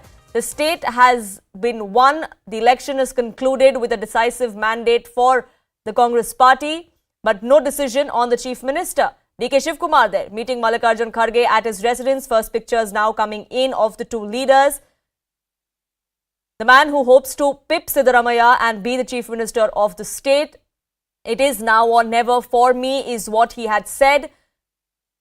Also ensuring that he is not going to resort to blackmail or to backstabbing. I'm not going to leave with any of my MLAs is something that he had hinted at. But he's hopeful and optimistic that the decision is made in his favour, which is why he has been insisting that it was under his leadership as the Karnataka Congress chief that the party won 135 seats, a decisive mandate in the history of Karnataka elections. Rohini, my colleague, continues to be with us. Rohini, we're getting first pictures for our viewers coming in from inside Mallikarjun Kharge's residence. What kind of formula is shared with him? What kind of feedback is taken from DK Shivakumar? Irrespective of which way this goes, the decision cannot be easy for Mr. Kharge.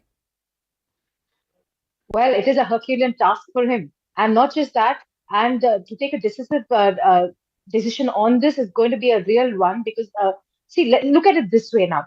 Now that we have seen Mr. DK Shivakumar meeting Mr. Mallikarjun Kharge at his residence, they will definitely have talks and discussion on exact.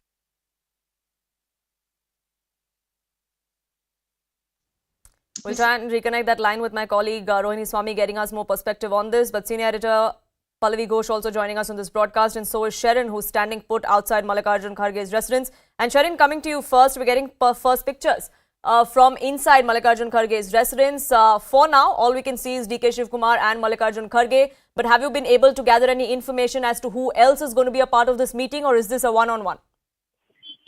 Well, Poonam, these are the first pictures here. 18 has in fact brought where you can see Mallikarjun Kharge, the AICC president, meeting DK Shivakumar at the moment, and they in fact DK Shivakumar's office has in fact shared these pictures. What we know as of now is that it is a one-on-one meeting. It is only between Mallikarjun Kharge and DK Shivakumar, and similarly, same sort of a meeting will happen with Siddaramaiah. The time that has been given to Siddaramaiah is 6 p.m. today. So once this meeting is over, 6 p.m. is when Siddaramaiah will also come. So as of now, the meeting has begun between DK Shivakumar and Mallikarjun Kharge, where of course we have to see that what is the kind of negotiation that will happen, what is the kind of formula that will be put forth in front of DK Shivakumar, whether he will be actually convinced, whether there will actually be an amicable solution, and all the more important, what is going to be in the mind, what is the opinion of DK Shivakumar to the whole drama that we are seeing since yesterday, since the party has won, spectacularly won in Karnataka election. We have to see what is going to be his opinion, what are the kind of negotiation that he will be put forth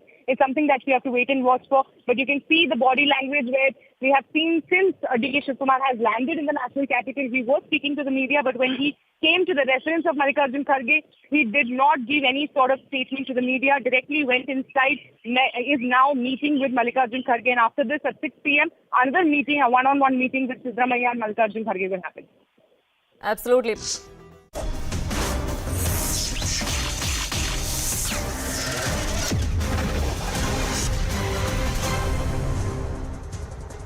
The Kerala story is moving to become a blockbuster hit, not just in India, but it's also being screened and watched across 37 nations. But one country that has become a problem, and that is in the United Kingdom. And a storm and questions were raised by many from the Indian diaspora in the United Kingdom after the delay in age certification by the British board. Now, the word is that they have watched this movie in 3 languages multiple times. According to sources, the movie was submitted to the BBFC for age certification, with fees paid for express service. Now, as per the BBFC website, the express service guarantees age certification within 48 hours. However, it's been more than 3 working days and there is no certification. The BBFC is said to have watched the movie on the 10th of May, the 11th of May, the 3 languages. They responded to the movie team on Friday that they won't be able to provide the age certification on Friday. Subsequently, all cinemas across the country had to cancel shows and refund money to cinegoers who had booked for the movie. The BBFC has also watched the movie a 3rd time on the 15th, and they were scheduled for another viewing today, that's the 16th. Sanjay Suri is with us. Sanjay Suri, they love this movie so much that they want to watch it again and again and again before allowing everybody else to watch it. Yes, they seem to be going on and on and on. There are 2 prime considerations here for them. One is age certification, the other is, as they say, content advice, and that seems to be the sticking point here. There seems to be some uncertainty and disagreement within their board on the content of the film. The process within BBFC is that any film is first seen by 2 compliance officers. Usually they agree and the certification is issued, and there the matter ends. But clearly that agreement could not be reached.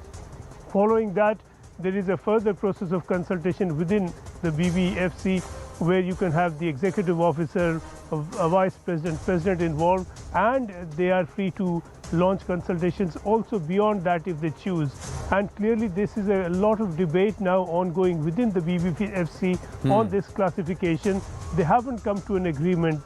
There is but is there something, a decision taken later today. Let me ask you, you've spent a lot of time in the United Kingdom. Has there been any other movie which has gone through such a problem with age certification, Sanjay Suri? Or is the story somewhere within the wheels? That is, who are the members of the BBFC? Is there any political pressure to try and ensure that this movie is delayed, as is being alleged? Well, clearly there is an argument, and that is an argument being presented within very strongly within the BBFC, and that is an argument that has been presented clearly beyond the level of the 2 compliance officers who would normally issue a certification.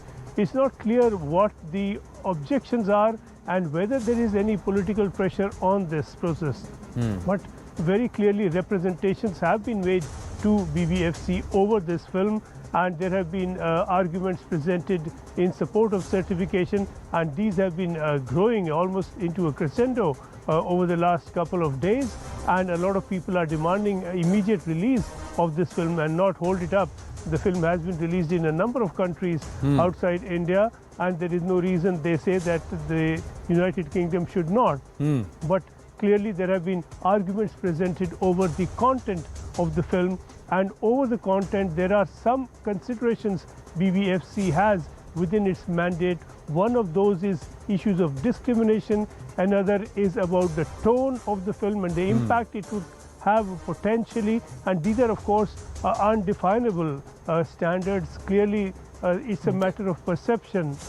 This is therefore now a matter of debate within BBFC on these issues. Right. Sanjay Suri, thank you for your inputs. We've got the international distributor of the film, that's Ken Sunil Naz, with us. He's joining us from Toronto. Nandini Singh, member of the Indian diaspora in the United Kingdom, with us, and Adit Kothari, founder of the Indic Society, is also with us. Namaste, thank you very much. Ken, what's this? This is indeed a gripping movie, but what is gripping the BBFC that they want to watch it over and over again before they provide the 8th certification? Correct. No, thank you for having me. That's exactly the question that we're asking, because the only explanation that was given to us was that, that we can confirm that the submission is still being reviewed internally. We will come back to you as soon as we have confirmation of the classification. But the classification is unlikely to be completed by today. If we were told, for some reason that some board member or something was objectionable, we would have, given our argument or said something. As you rightfully said, the movie, I'm the global distributor, the movie has been shown or is, we've got censorship from practically every other country in the world, with the exception of maybe UAE and others. And we are baffled because, having been in this business for many, many, many years, normally when we submit a movie, within 24 hours of viewing, they will give us some sort of a certification. Could it be PG? Could it be, 14? Could it be 15? Which means anybody 15 or under needs to be with an adult, or at the very, most 18. But we've not been given that. We've not been explained that. But we are expecting a ruling in the next 20 minutes. They had another viewing yesterday's, and they are viewing it today. And we are told that, we will be getting an answer at 4:30 UK time. And I'm hoping that it's in our favor.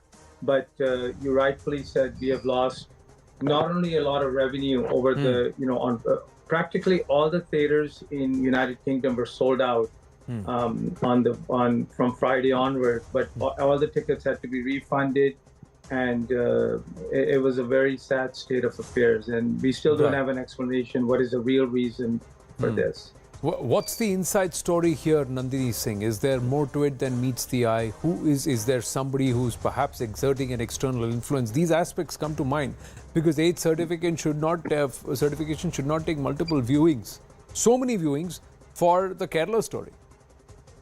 Yeah, I think namaste, and there's a lot of disappointment because this was left for too late. Just before the release of the movie, a lot of us got the email saying that the movie will not be going ahead. And if you ask me, look at this, it's been viewed 4 times in 3 different languages. Was there a Kerala story for Canada? Was there a Kerala story for Ireland? Was there a Kerala story for US? It's ridiculous, and you kind of think that, is there a lobby at work which is trying to get this stealing tactics? There is disappointment. There is a lot of disappointment, because a lot of excitement was building up to watch this movie. People who don't want to watch the movie obviously will not watch the movie, but the movie is doing well in India and in other countries. And why should the UK be denied the same thing that is being watched in 37 countries? So there is a lot of frustration as well, because I don't think we've had clarity in the replies we've got from the certification as to what exactly has been the reason why it's been delayed so much. And it's more for the film crew and the others to know exactly what the communication has been between them. But for a person who just loves and goes to, just wants to go and have a nice time at the theater and watch a movie which is based on a good message that is coming out of it, why should we be denied that? And that's a question not just me, but a lot of Indians in the UK are actually asking, and we have no clear answers. Before I bring in Adit, are you the point person? Will you be the first person to know what the answer is, or are they going to revert to, say, Vipul Shah, the producer, or somebody else? No, they will revert to me and my team in UK. I do have a team in UK who, correspond to them. But ultimately, I'll be the first person who'll get the answer. Hopefully, in the next few minutes. But for the last 3 days, but for the last 3-4 days since Thursday, have they've been absolutely blank about what their concerns are? Have they even aired any concern? No. The only thing they told us on Monday was that there's a viewing today, and then there'll be another viewing on Tuesday afternoon by the senior members. Beyond that, no, nothing at all. What does the delay imply? That's all they said. What does the delay imply to you? Is this hurting you financially? What does it mean? What does it imply? Well, it definitely hurts us financially, and for a country like UK, which is obviously a democratic country, it's very disturbing that they could do that. Yes, it's a financial loss, but thousands and thousands and thousands of viewers who bought the tickets, were looking forward to watch the movie, and they were not able to do that. So I just need answers, and I will get the answers. What was the reason? If they could tell us we're objecting to this or we're objecting to that, we could answer to that. But no, we have not. The only answer we've got is we're reviewing the movie, and that's just like a standard answer, which is not acceptable. Adit was one of the people from Indic Society. He was one of the people who was planning to watch the movie over the weekend. Is that true, Adit? And what happened there? And what was the explanation given? Where do you think is the problem? Is there somebody trying to block this movie? Because one gets the sense somebody is trying to delay the release. Well, Anandji, thank you for having me. Yes, Adit. Anandji, thank you for having me. As a concerned citizen of Britain, I think I was extremely anguished and deeply frustrated with, how the BBFC essentially came out to cancel the film at the very last minute, which meant that 31 theatres which were essentially meant to be screening this film suddenly could not screen the film anymore. So obviously it was a financial loss, not only for the cinema, for the theatre, for the production and the distribution houses, but also the many viewers who actually wanted to go and learn something of the film, because it's actually based on some real life events which span across the globe, where there is a certain mindset which has tentacles deeply entrenched within societies across the globe. In the UK, we've personally suffered with the grooming gangs. We've had to lose daughters like Shamima Begum, who've essentially been radicalized and had been taken across the globe into Syria to fight, which was no way connected to her or where she essentially came from. And it's absolutely baffling that the ethos of UK essentially encourages us to be passionate advocates of free speech, and here we have an institution which is brazenly indulging in hypocrisy and duplicity, where I personally feel that they're going from a realm of political correctness into absolute political madness. How long shall we actually continue to brush the muck under the carpet and spray deodorant all over it? The British society have suffered horrifically with the realities of grooming gang, and it's imperative that this film be released. In my mind, why the BBNFC is delaying this is they're just waiting for it to die down so that they do not face the similar consequences as the Lady of the Lake had done, a couple of years ago when it was released in Birmingham, where the theatres were essentially vandalized. So I think that's the fear. But the current British government has taken a clear position on grooming gangs. ISIS brides is something which is public knowledge, and it became a huge story in the United Kingdom, as it became the whole world, the world over. So why would they want to do something like this? And if they really want to do that, they should at least be open about it. Why not tell you, sorry, we don't want to release the movie here in Britain? At least they can say that. Ken, can you hear me?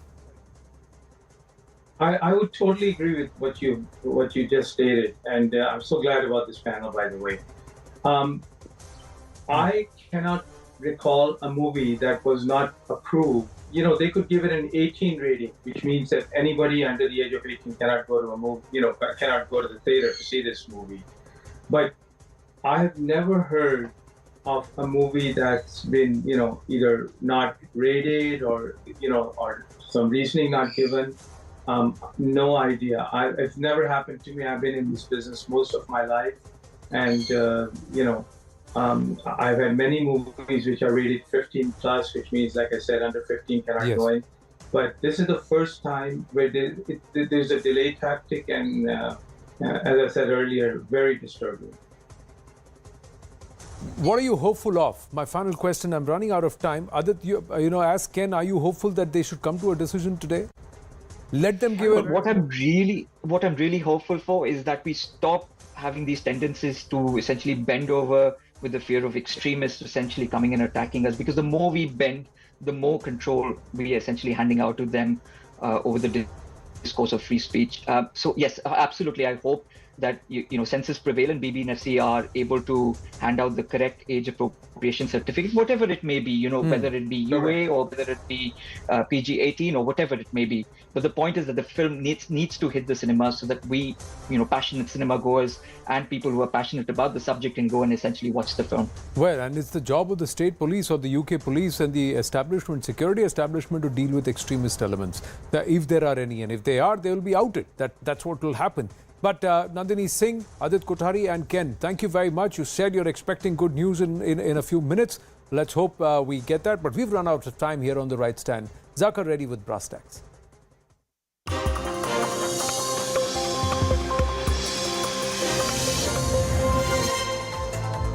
Good evening, this is Brass Tacks. I'm Zakar Jacob. The Congress is just not able to decide between Siddaramaiah and DK Shivakumar as to who will be Karnataka's next chief minister. Both leaders met with Congress President Mallikarjun Kharge separately here in Delhi today. Two things are clear. Mr. Siddaramaiah has the numbers, at least the majority of the MLAs, but DK Shivakumar is digging his heels in. He says there's no question of accepting Siddaramaiah as chief minister because he's already enjoyed the fruits of power, once as chief minister and twice as leader of the opposition. DK also says that he would rather sit as just an ordinary MLA and does not want to be anyone's deputy. So the question is, as these two Karnataka heavyweights of the Congress party face off, what may give and who may have to give in first?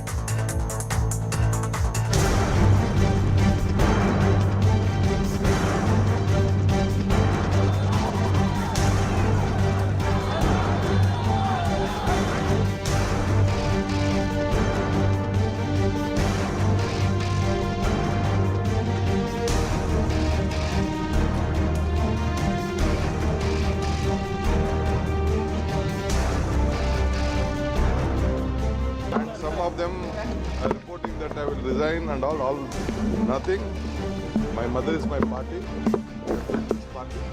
No question. My high command is there. My party is there. Our MLAs are there.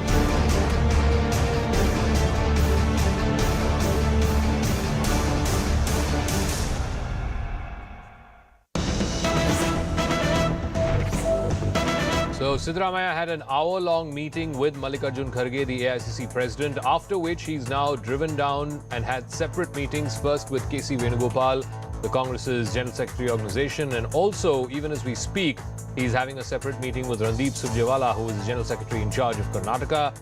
Listening to what Siddaramaiah said after that meeting with Kharge, he seemed a little miffed. We're not quite sure what the reason was, but at least from the pictures that we had in the brief soundbite, it seemed like his emotions were telling on his face.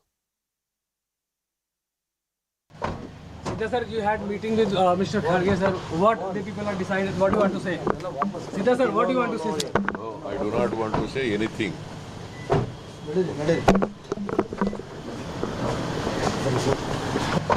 Sidda sir, you had meeting with Mr. Kharge sir. What the people have decided? What do you want to say? Sidda sir, what do you want to say? No, I do not want to say anything. He seems a bit miffed, a bit angry, if you will. But let me try and go across to my colleagues, Pallavi Ghosh. She's joining us here in Delhi, and Harish Upadhyaya is joining us from Bengaluru. Pallavi, so Siddaramaiah had an hour-long meeting with Kharge, then separate meetings with KC Venugopal, now with Randeep Surjewala.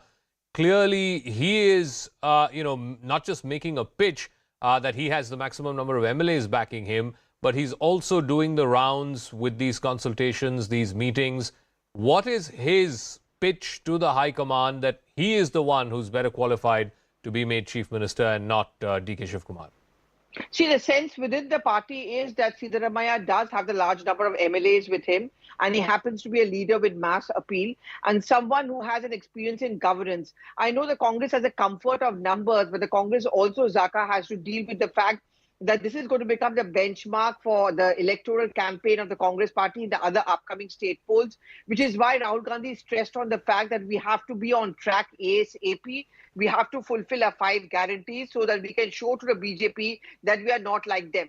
And the second important factor is that when they choose a chief minister, they also have to choose someone who can ensure that all the communities get together and they vote for it so that their Lok Sabha performance is also as good as the assembly performance was. There's a sense in the party that Siddaramaiah does have those that edge over DK Shivakumar. Now, these rounds of meeting we are seeing, frankly speaking, Zaka, this is according to plan. This is expected. In fact, in a short while from now, we are told that DK Shivakumar is also expected to have a meeting with Randeep Surjewala. There is likely to be another big meeting tomorrow, which is perhaps going to be the last meeting before the Congress party actually officially announces who is going to be the chief minister. All right.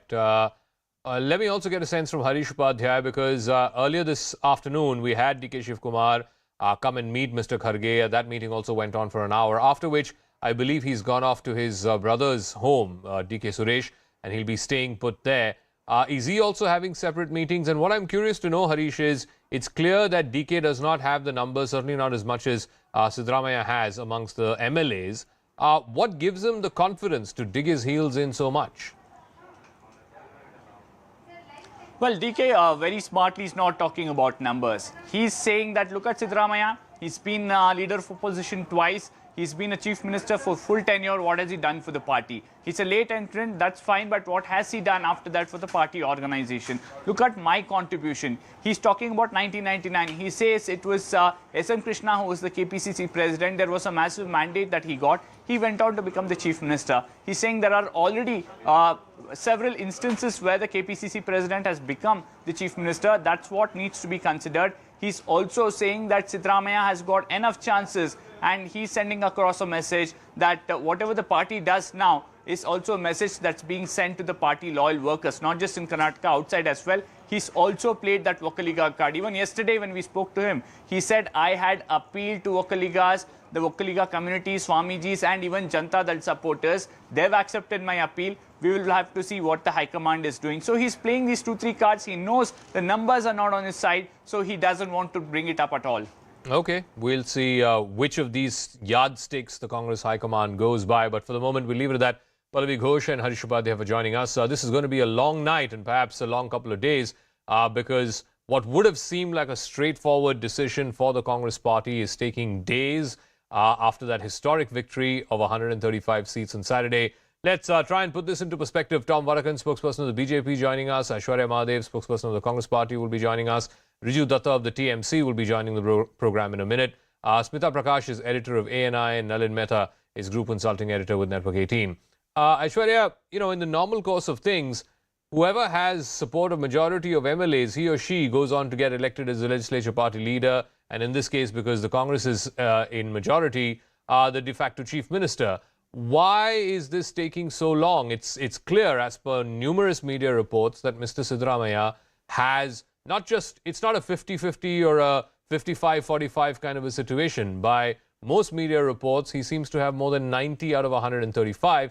That's the support of 2/3 of the MLAs. It should be a no-brainer, a straight-up a choice here between Mr. Siddaramaiah and Mr. DK Shivakumar. Why is it taking so long then? Good evening, Zaka. I remember as of yesterday, almost all of the mainstream media had already declared that a certain person was chief minister until a clarification was given. And I'm sure that all the mainstream media does have a lot of wisdom on what the politics of this situation is. But I'm still going to wait until I get an official communication from the party that says these many votes have been cast, because it was at the end of the day a secret ballot and it is largely speculative. Who may have the votes and whatnot is secondary. And the other thing I will ask you, Zaka, is who set the precedent? Different states have different manners in which chief ministers are being selected. This is not only about MLAs, this is about the entire organization. This is about the leadership. There was a situation in how we chose the party, the CLP leader in 2013. There's a situation that we used in Rajasthan and Madhya Pradesh and Himachal Pradesh as well. It is dependent on what the Congress president at that point, along with the General Secretary organization and General Secretary of the state in charge, feel is pertinent. So I do not understand why that there is this whole set process that somebody is throwing in our face saying this is what you should follow. No. No, but Aishwarya, one second. What is- would your argument be? Well, what would your argument be if the High Command were to go with the person who does not have the support of majority MLAs? How will you convince the MLAs that, look, this is our choice? I am not the person that has to do the convincing, Zaka, but let me just tell you this.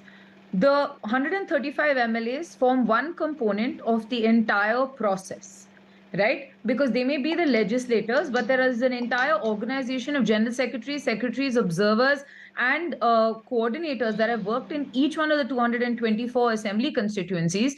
There are also observers sent from the AICC. There is also a GSO. There are also senior leadership, all of whom are consultatively sending their reports into the Congress president. I believe all of these form important role because each of these MLAs are what they are because of the fact that the cadre and the workers also back them. Okay. You saw in certain states my that only limited point there, I think, the MLAs are representatives of the people. The people chose the MLAs, and the MLAs choosing the leader is de facto the people choosing who the leader is. I don't think the workers or the general secretaries necessarily have a say in that. But anyway, be that as it may, maybe in the Congress the processes are different. But Tom Varakan, the point is that why are you begrudging the Congress the 3 days that they've taken? You took 1 week to elect Yogi Adityanath. Similar was the case when Himanta Biswa Sarma was made chief minister. It took you days to come to that conclusion. So why are you begrudging the Congress? At the end of the day, the big picture is the Congress trounced the BJP. Today, the Congress has got a historic mandate of 135, and BJP is at a distant second with 65. Zaka, we have no problem with whatever time they take, but let them come with a chief minister who can govern the state. We have given them a state with a good treasury accounting, and we do hope and pray that the finances of the state are handled properly. Nothing more, nothing more to be said about it. But here we heard the Congress spokesman talking about a particular procedure. I've also been part of that gimmick exercise of selection processes. But ultimately, it is who has the largest number of MLAs that matters. Yeah. But then there is this irony that how is a particular person given the opportunity of having larger MLAs? This is something that we have not been able to understand. And as far as DK Shivakumar goes, he's a loyal person and he's not left any party and come back.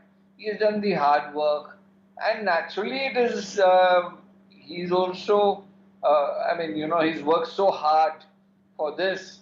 And when it comes to all this activity, because I remember Siddaramaiah at the time, he joined the party at a stage when we were on the same stage when he joined, and he's a person who's joined the party, and here's a man who's given everything for the party, and yet when it comes to the top seat, you have excuses because you know that.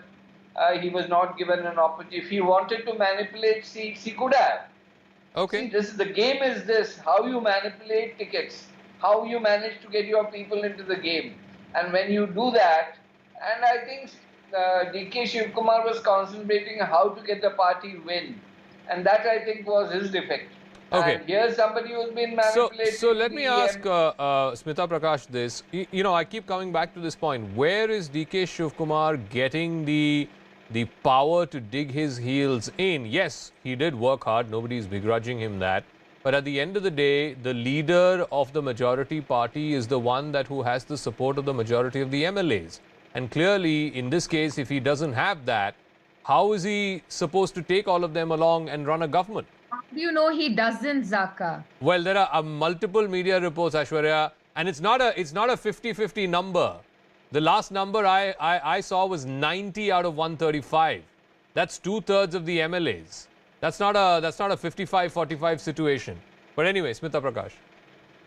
Yeah, Zaka, I think if you go by the letter of the law, yes, the numbers matter. And if Siddaramaiah has the numbers, then he I guess, gets it. And as a democratic exercise, that would seem fair. But there are more things at play out here. Everybody knows that. It's more than just the numbers, you know. The problem also with the Congress party is that it's a problem of plenty. They have a lot of talent in their bench strength. Their bench strength is strong in Karnataka. And as far as DK Shivakumar is concerned, I think Zaka, what the thing is that he kind of worked so hard to rejuvenate this party. He meticulously planned the entire process of winning this election when Congress was down and out, and to actually, not just erase the stigma of corruption for the Congress, but to slap on the stigma of corruption on the BJP was an enormous task. If you remember,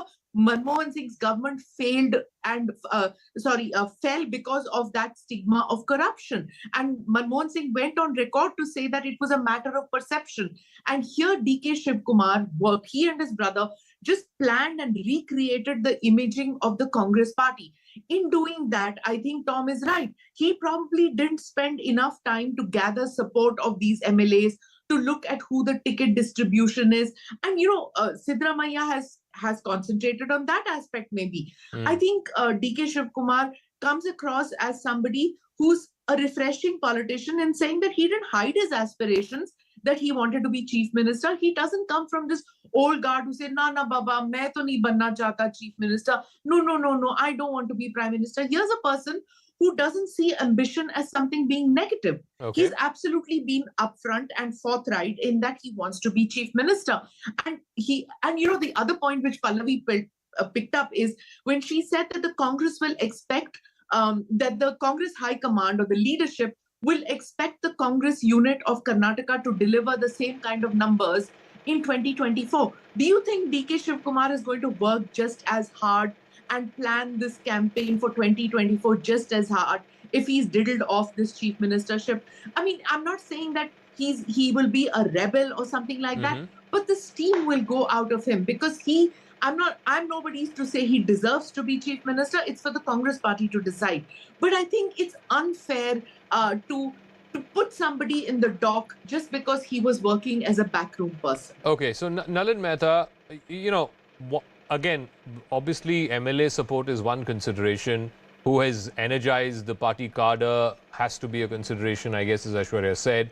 But one of the things that people continually talk about is, even when you go back to the exit polls, the opinion polls, when they were asking ordinary people chief ministerial choice, there seemed to be daylight between the number of, the percentage of people who were saying Siddaramaiah as compared to the ones who were saying DK Shivakumar. Now, all of this is public perception. Public perception can be changed, but it is an important marker. I mean, I think one of the surveys said 40% was Siddaramaiah's acceptability amongst the electorate as the number one choice for CM, whereas for DK it was only 4%. That's right, Zaka, and that's the conundrum for the Congress. I think this is a difficult one for the Congress. They've had a historic victory, the biggest in 40 years. Talking to DK Shivakumar earlier, he is very, very convinced that he should be the chief minister, and this has been the case even before the campaign started. In the end, I think you should go with who the MLAs largely go with. I think that's what would be the right thing to do.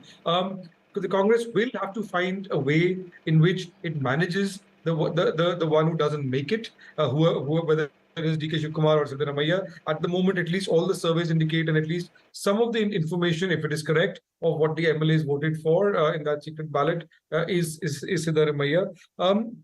I agree with what Smita was saying. This will be, we've seen in the past, it's completely legitimate for different political leaders to have chief ministerial ambitions, and I think it's perfectly okay for DK Shivakumar to voice those ambitions publicly. But I think the challenge with the Congress will be that if you're going to have a disgruntled leader, how do you manage it up to 2024 and so on? Maybe you have a 50-50 arrangement, maybe all of those things, but it's a difficult challenge. Talking about 2024, and Riju Datta is there with us. Riju Datta, the West Bengal Chief Minister, Mamata Banerjee, said perhaps after the results in Karnataka and the way it was a pretty decisive mandate for the Congress party, that the formula should be that wherever the Congress is strong, we will leave it alone, and wherever we are strong, the Congress should leave us alone.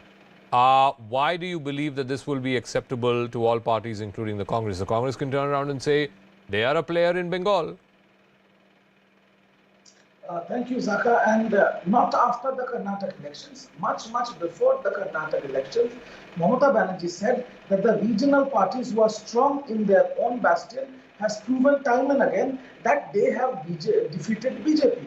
Whether it is Mr. Stalin, whether it is AAP in Punjab or Delhi, whether it is Trinamool Congress in West Bengal, it is a fact. So in that scenario, Ms. Mamata Banerjee said that the Congress, who has a direct contest with the BJP on 150 or 200 odd seats, should give importance and the due respect to the regional players who are very strong in their own backyard to take BJP head on. And similarly, wherever Congress is strong, we will support them.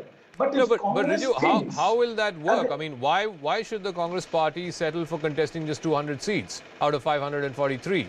And out of that 200, if you expect the Congress to come back with returns of 100, it means they have to win 1 out of every 2 seats that they contest. So then, if that is the argument that even the Congress will have, like in Bengal, I come from Bengal. In Bengal, the Congress is in an unholy nexus with the CPM, whereas in the recently concluded Karnataka elections, the CPM fought against the Congress. So Congress needs to sort it out, what they want, and under the able leadership of Mr. Adit Chaudhary, Congress was a big zero in Bengal polls. You know it, I know it, everybody knows it. Now they have 1 MLA out of 294. So I think as per your formula, out of the 42 Lok Sabha seats in Bengal, Congress contests what? 1, Mr. Adhir Ranjan Chaudhary, the capable leader, as you put it, or 2 seats. That's it. The rest of the 40 seats, they don't fight. No. I believe during the Lok Sabha elections, the Congress should sit with Trinamool Congress and decide, because I believe they have 2 Lok Sabha MPs right now. One is Adhir Ranjan Chaudhary, one from Malda, which is up in North Bengal. But out of these 2 seats, there is Congress is basically irrelevant in Bengal. So they should come to, like I said, the onus is on them. They should open a dialogue with again, us. The logic of it beats me, because why should the Congress say, okay, we'll only fight 2 or 4 seats in Bengal? Why wouldn't they contest in all 42? No, similarly, if that same logic, no, I believe Akhilesh Yadav also supported this formula. So by that same logic, Congress will only fight from Amethi and Raebareli out of 80 seats in Uttar Pradesh. Why would they contest in the remaining 78? I don't see the Congress party or any party agreeing to such a formula. Zaka, just let me finish. I just want to say this, that what is the main goal? The main goal is BJP Mukt Bharat in 2024. So all the like-minded parties to find a common ground. If the Congress contests Trinamool Congress in Bengal, and that gives some sort of leverage to BJP, then obviously we cannot help the Congress. Like I said, they are the people who are fighting BJP in over 200 seats. So it's onus is on them to open a dialogue with all the regional players. Okay, Aishwarya Mahadev, would that be acceptable to the Congress party? One of the concerns for non-Congress, non-BJP parties like TMC or Aam Aadmi Party, BRS, etc. is, this verdict has once again reinforced their worst fears, which is that the Congress will now claim that it's the fulcrum of the opposition, it is the big brother, so on and so forth. And they can turn around and say, if you can't sort out between Siddaramaiah and DK Shivakumar for over 3 or 4 days, how are you going to sort out with myriad opposition parties? To extrapolate a process of choosing a chief minister to the larger 2024 plank is one. I do not think a corollary or something that should be done, one, Zaka. And the second thing is, for all political parties, regional, however big, large, whatever their presence, This is about not only 2024, but this is about the survival of political parties and political opposition in a democracy, as you have seen. And it's a certain amount of inevitability that these political parties come together to work, and you need to have a fulcrum. The modalities, the terms and conditions, I'm sure over time will be evolved, and we have a very, very mature leader in the form of Sri Mallikarjun Kharge at the helm of our party, who I'm sure is a very acceptable face to play that role. But I is think this the a modalities formula that would be acceptable to the Congress? Like in Bengal, they contest just 2 seats. In UP, they just contest 2 seats. And of course, in the states where you're strong, you contest all seats. That's acceptable? Zaka, it's a 9-month-long process. I'm sure there are various versions of how regional parties and the Congress should contest, how all the opposition parties should contest and whatnot. It is not for media channels to sit and put out an entire political strategy. I am not to tell you what is acceptable to me, what is not. But the idea, the larger plank and my limited point is that the opposition parties need to find a way of fruitfully having an alliance with each other, because overlapping vote banks tends to leave neither of us the beneficiary in the larger picture. Okay, so let me ask Tom Vadakan this. Now, many are saying that this sort of sets the template for the upcoming assembly elections in Chhattisgarh, in Rajasthan, in Madhya Pradesh, where again, it's not like the BJP's corner is all hunky-dory. In Chhattisgarh, I don't know if you have found an able sort of challenger to Bhupesh Baghel. Raman Singh is still very much active, refusing to let go. The generational change that should have happened in your state unit has not happened. In Rajasthan, the less said, the better. There are any number of claimants to be the next chief minister. And again, you can't seem to be able to get rid of or sideline or retire the Maharani, Vasundhara Raje Scindia. Madhya Pradesh, maybe your position is slightly better than the other 2 states, but it's not like the BJP is bereft of any of these problems that the Congress is currently going through in Karnataka. Look, political processes have complications, but then our leadership has the capacity to sort it out. And that is the confidence we have in our Prime Minister, and that he has that impression, that he has that aura that can take control of situations and find solutions to problems. Now look at this Bengal situation. The caveat that comes from Mamata is like she had to give a congratulatory message to Congress, and she should have left it at that. Instead, she puts a caveat: you fight where you have the strength, and that means you don't have strength in Bengal, so you can take a walk. Close down the PCC office and all the officials there, and we will take care of it. I mean, these things don't work. We know how to manage and tackle. We have had a problem in Karnataka. We are now on the drawing board on it. And believe me, we will sort it out. And the way this is going, I think we will be in a better position, the opposition, and drawing blood at the appropriate moment when this ATM Sarkar gets into functional By the way, just as much as all of this drama on who's going to be the next chief minister is playing itself out on national television, I suspect there will be some drama on what's the next-gen leadership in Karnataka BJP as well, who's going to be the state president, who's going to be the leader of the opposition. May not play out in such full public glare, but be that as it may.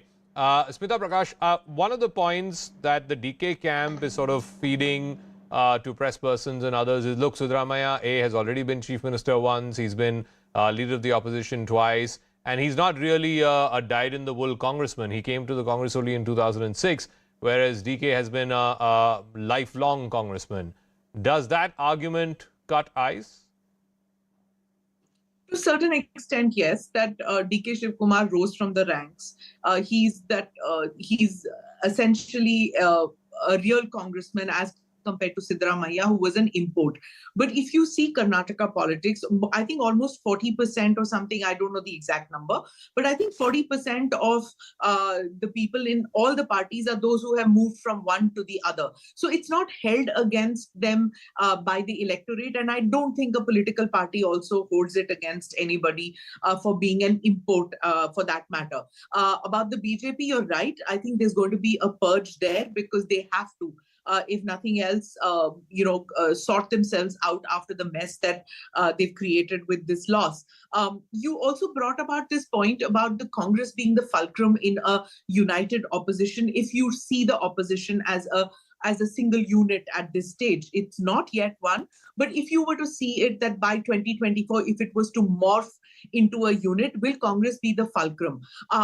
My thinking so far is that the number of times this has been attempted by political parties and failed to happen, the only way out is because, by saying Kharge or Pawar or Mamta or any of these people, and even Nitish to that extent, I don't think any of them are acceptable as somebody who can make this. The Congress is on a high. It is certainly going to be the largest unit in this united opposition.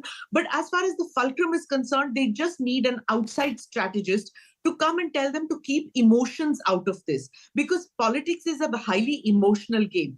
If they were to bring emotions into it in the next state elections and let it shadow their relationships as a united opposition, they certainly will not be able to challenge the BJP, which is going to learn from its lessons from the Karnataka mess and bring and energize their cadres as far as 2024 is concerned. No, but Nalin, again, leaving emotions aside, if you were to just go by pure, cold, hard logic, how will you pitch this to the Congress that if this is the, opposition united formula where the parties that are strongest to take on the BJP in each of the 543 constituencies, you find that party and you feel that candidate, and every other opposition party then backs that candidate.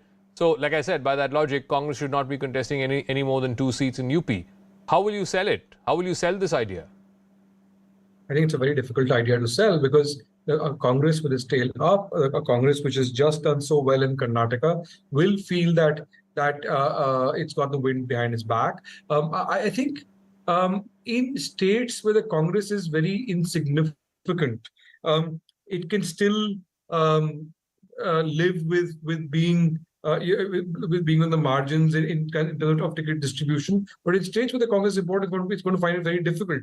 I think the idea about opposition unity is this. It's much more easier to create the idea of opposition unity. Is much more easier to create a post-poll alliance or even a pre-poll alliance. But when you have a Janta style, a Janta akin kind of one common opposition candidate, the micro detail is going to be killing. And I think it's a very difficult thing to do. And, the presumption there is that the votes of all the other opposition parties will transfer to one candidate of one party. That we've seen, it is not necessarily translated on ground. But let me ask Aishwarya Mahadev, I want to come back to the whole Karnataka story where we started with. There are 2 points that people in the Siddaramaiah camp say about Mr. DK. One is that he is even now by and large seen as a leader of one caste, one of the dominant castes, the Vokaligas, and maybe has influence in 3 or 4 districts in Old Mysore, whereas the other gentleman, Mr. Siddaramaiah, is seen as a pan-Karnataka leader.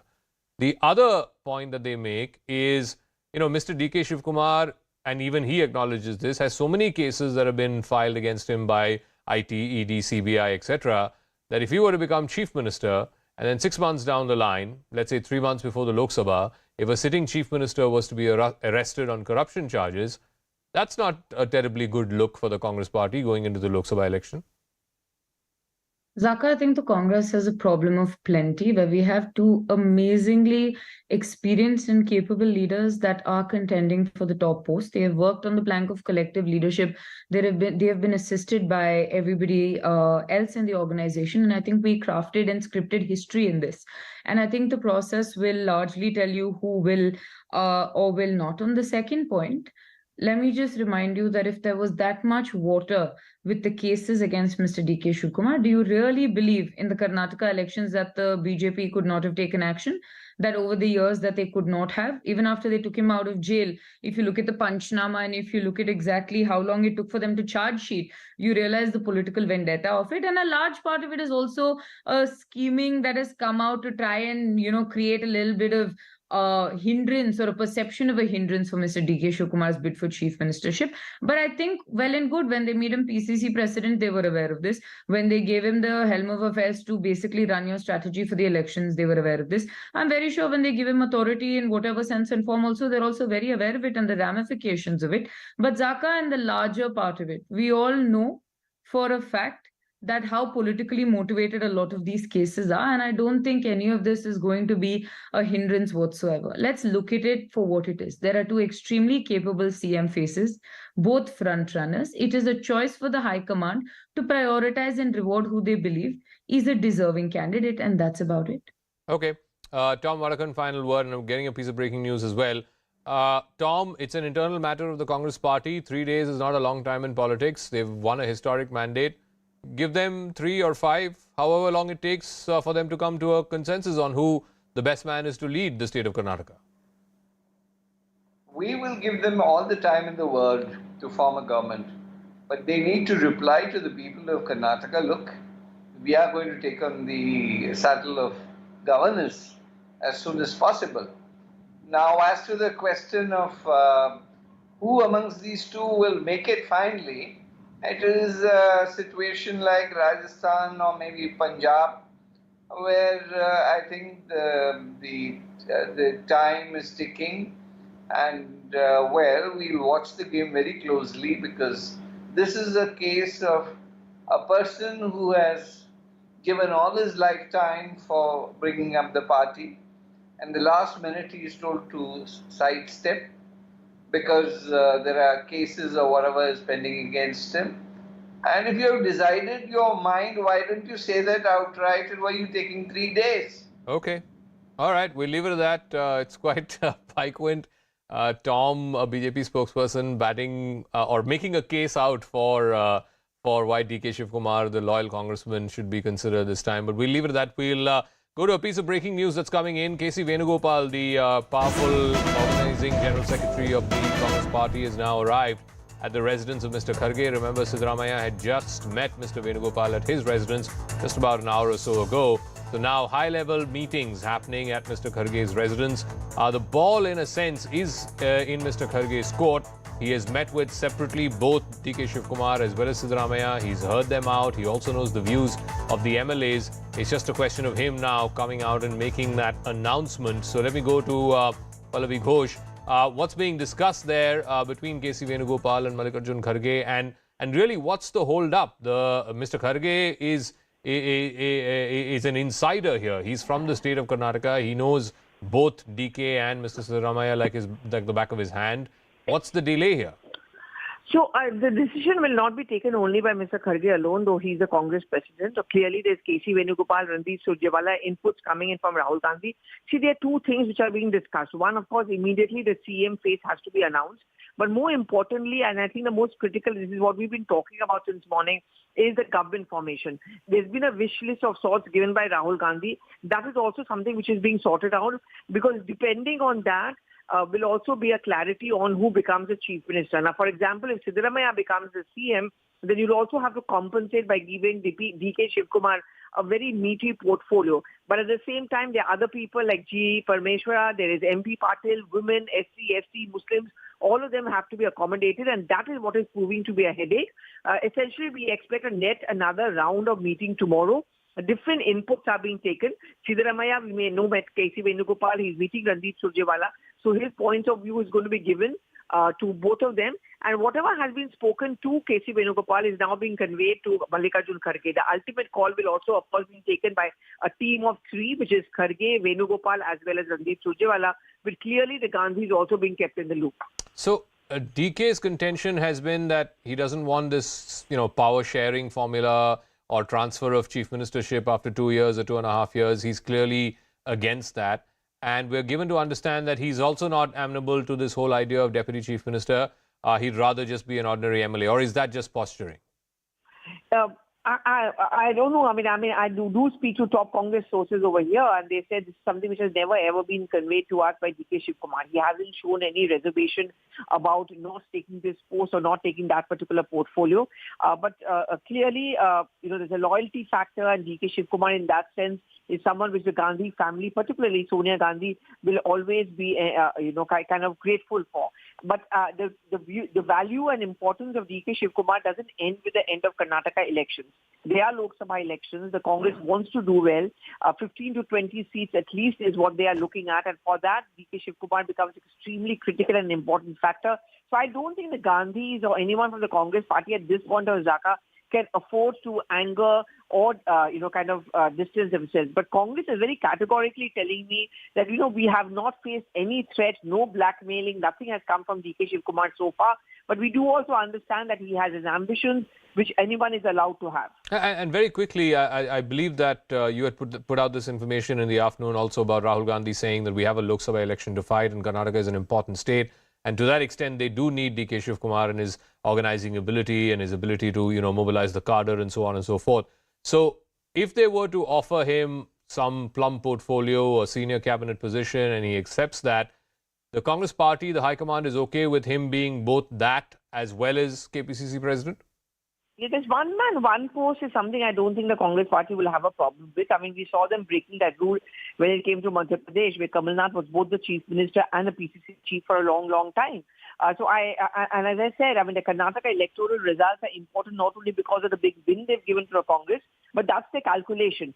States where we are in power, we're going to try and get the maximum number of Lok Sabha seats. And therefore, they're looking at Karnataka, at least 15 to 20 seats. That's what they're looking at. And they do understand that DK Shivakumar is someone who is going to be very, very integral to this plan. All right, we'll leave it at that, Pallavi Ghosh. We'll see how this plays out for the Congress. The longer it continues, the sort of glory of the victory kind of gets reduced by a notch or two, because you would expect that the Congress would have settled this issue even before the verdict came in as to who amongst these two men will be made chief minister and what the power sharing formula is. But let's move on now to the other story. And at least 9 people, I'm afraid, are dead and several injured in an explosion that happened at a factory in Agra in West Bengal. Reports suggest that the blast took place inside an illegal firecracker factory. The case has now been handed over to the Bengal CID. The BJP is demanding an NIA investigation, claiming there was a bomb-making factory linked to the TMC.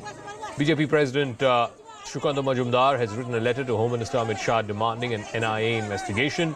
Chief Minister Mamata Banerjee has said that action will be taken against the accused. He also further said that she does not have a problem with the NIA investigating the matter, but slammed the BJP for playing politics. So what is the truth behind this tragedy in Agra? Was it an industrial accident, or are there more nefarious designs at play? Riju Datta of the TMC joining us, and Priyanka Tibrewal of the Bengal BJP is also joining us. Riju, the contention by the BJP, and you've seen Shukanta Majumdar's letter, that this was a bomb-making factory. There were similar incidents in this factory earlier on as well. And the owner of the factory, who has TMC leanings, was allowed to get away scot-free. And he shouldn't be this time. That's why the BJP wants an NIA probe. How will you respond? Zaka, I want to make it very clear and put it on record that it was an accident. Whatever happened today is a very hurtful accident in an illegal firecracker factory. The main accused, who's supposedly the owner of this factory, was arrested by the Bengal police a couple of years ago, and he was released on bail. I will also say this, that the people at the opposition parties, i.e. the BJP, who's demanding us NIA probe into this, because almost 9 people have lost their lives, the Chief Minister of West Bengal has said we welcome the NIA probe in this matter. We have nothing against it. But people who are playing politics over dead bodies, I just want to remind them that this particular area, the Gram Panchayat, is BJP. This particular area is in East Midnapur, which is supposedly the bastion of the Adhikari family. That is the leader of opposition, Mr. Shubhendu Adhikari. So here you can say that the local police should have taken note of this illegal factory. The local IC has to answer a lot of questions. That is why the Honorable Chief Minister has issued a show cause notice against him. But giving it a political color, which is a misfortune, an accident, is the lowest of low vulture. So Priyanka Tibrewal, on what basis are you claiming that this was an illegal bomb-making factory and that the person arrested has connections to the TMC? At the end of the day, what Riju Datta is saying is that East Midnapur is the home district of your leader of the opposition. I mean, surely he should have known if an illegal factory is running in his backyard. Actually, the sad part is to see that Mamata Banerjee has stayed for a quite long time as an opposition. So Mr. Datta is also having the same habit of still behaving as he's the opposition. And let me remind him that he's in government here. So if anything is happening right under their nose, the law and order is in their hand to handle. It is a state subject. Now, if they say that everything is happening under their nose and they are unable to do anything, then there is definitely a failure in their government. You see, sir, there are incriminating evidences why we are saying so, and it is a matter of investigation. It will all come out. But if the investigation is done by the CID and the police, then definitely everything will be washed off and nothing will come out. Now he's saying that, it is accidents. Accidents are so prone under this government from 2011 till 23. I'll just give you a few examples. The bomb explosion of 2022, PS Khejuri in Purva Madnapur. What happened? That was also an accident. Bomb explosion took place in the house of a TMC leader. It exploded in his house. That was also an accident. What were bombs doing in a TMC leader's house? Now that is the question. Now see, thereafter 21 explosions in Murshidabad, 2020, Bairakpur. But ma'am, you do realize, and you're a lawyer, you do realize that if the NIA has to take over a case, there has to be a terror angle. It has to be a scheduled offence. What is the terror angle here? Why would a factory owner create this whole thing, and the people who've died are his employees, are his factory workers? Correct. Now, this is a matter of investigation, that what kind of crackers, as they are saying, but actually they weren't crackers, they were bombs. That is the reason that 8 people lost their lives. What kind of big crackers they were making that the entire explosion, such a huge explosion took place, that, there were more than 8 to 9 dead bodies on the ground. So all this is during the investigation only it can come out. And if the initial investigation is done by the Bengal police, they'll wash off everything. Okay, so Riju Datta, why are you reluctant to give it to the NIA? I mean, if you have nothing to hide, the Chief Minister is saying that, anyone is free to investigate this. Why is the Bengal government reluctant to give this to the NIA? Zaka, first of all, you know that the Honorable Chief Minister of the state said that we welcome an NIA investigation. Now, there are 3 ways that NIA can do this investigation. 1, if the state asks for it. 2nd, if the opposition parties get a court order. Or 3, if NIA takes suo motu cognizance. So either way, we welcome it. But my question is this. Ms. Priyanka Tibrewal, who is a lawyer by profession, she is saying that everything will come out in the investigation. So let the investigation, turn out. No, but she has no faith in a Bengal CID investigation. I said not by your police. Yeah. I said not by your state police. Please finish. Priyanka. I am saying she is the leader. They are the primary opposition party. It is the duty of the opposition party is not to have faith in the law and order situation of the ruling government. That's the nature of the beast. But what I am trying to say is, rather than making it political, why can't you go and get a court order or ask NIA? Riju, this is not an isolated incident. We've seen, incidences of these bombs going off in factories that were seemingly owned by people who have connections to the TMC. All of them have been made out to be like some illegal cracker factory. It was a cracker burst. It was an accident, so on and so forth. One of them was inside the house of a TMC leader. Surely questions need to be asked as to why bombs are going off in factories and homes owned by TMC folks.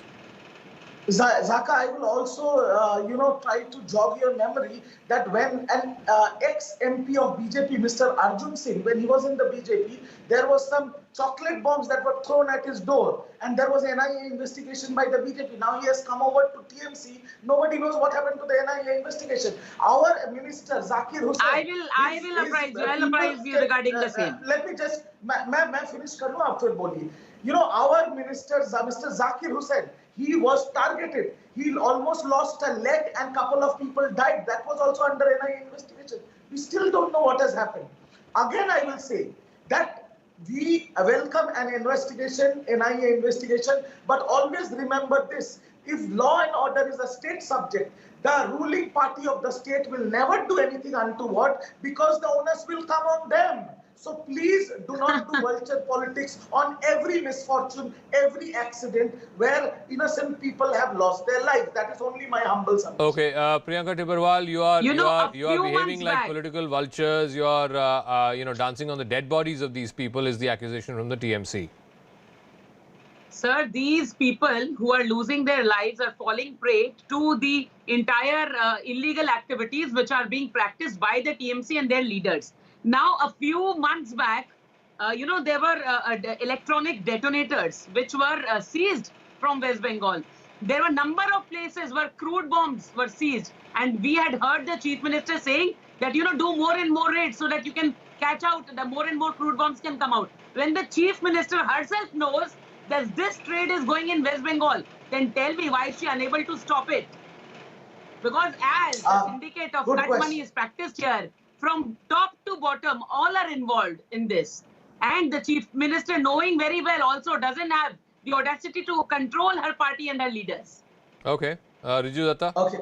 Yes. I will remind Ms. Priyanka Tibrewal and your viewers that 8 months ago, the Chief Minister of West Bengal, who is also the Home Minister, has advised all the police to do a combing search throughout West Bengal for illegal arms and bombs, which Priyanka ji just mentioned.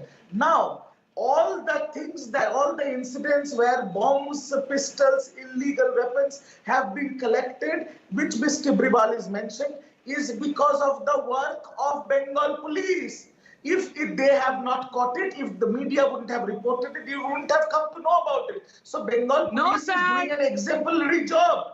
Please accept that. No. You can do your politics, but don't put a finger on Bengal police. It was you know after the explosions took place. It was after the bombs were hurled at Pawan Singh's house. It was after one of the cases was handed over to the NIA in 2023. Then Mamata Banerjee was forced to say this. And then you see thereafter, every day from, and you know, this has happened. And in parks and gardens, children were playing and there were bomb blasts. Okay. In a school's roof, let's see how this plays out in Bengal, because clearly you don't want to have a situation. Sorry, I'm out of time. You don't want to have a situation where political parties are sort of settling scores with bombs going off and weapons being flung at each other and so on. So let's get to the bottom of what exactly happened in Agra. And perhaps for that, an independent investigation is required. We'll see how the story plays out, whether it is done through the courts or through the investigating agencies. For the moment, we're going back to the Karnataka story, where the drama is still continuing on who will become chief minister. We're getting some latest information that Sonia Gandhi, the tall leader of the Congress party, the former AICC president, she's returning to Delhi tomorrow. Currently, she's in Shimla in Himachal Pradesh.